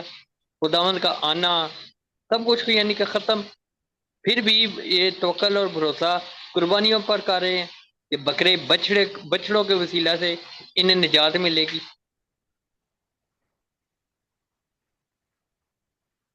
जी बिल्कुल। तो बहुत शुक्रिया आप सबका। ख़वातीनो हज़रात, आपने इस वीडियो को देखा है, और इसमें जितने भी आपके कमेंट्स वगैरह हैं, जो भी आपके तासुरात हैं, बराए मेहरबानी उन्हें कमेंट सेक्शन में ज़रूर लिखिएगा। तो जो भी आपके एतराज़ात हुए उनसे भी हमें आगाह कीजिएगा, और जो भी आपके सवालात हैं वो भी। तो पास्टर कामरान साहिब से ज़रूर रब्ता कायम कीजिएगा। तो शराज भाई आपका, पास्टर कामरान साहब आपका, रहमत भाई का, सलीम, पास्टर सलीम साहब और पास्टर प्रकाश का भी बहुत मशकूर हैं हम, कि उन्होंने अपना कीमती वक्त देकर इस वीडियो की तैयारी में हमारी मदद की, और हमारे जो सामाईन थे उनसे गुफ्तगू की। तो खुदा के फजल से हम जो नेक्स्ट वीडियो है उसमें जो बाकी मानदा चीज़ें रह गई हैं जो आज हमने डिस्कस नहीं की, उनको हम ज़रा थोड़ा तफसील से डिस्कस करेंगे। तो आप लोग ताकि मज़ीद कुछ चीज़ें सीख सकें, और जो बाइबल की हकायक और फिर जो तारीख़ के हकायक हैं वो आपके सामने आ सकें। तो खुदा आप सबके साथ हो। तो खुदा के फजल से जो नेक्स्ट वीडियो है उसमें फिर मिलते हैं।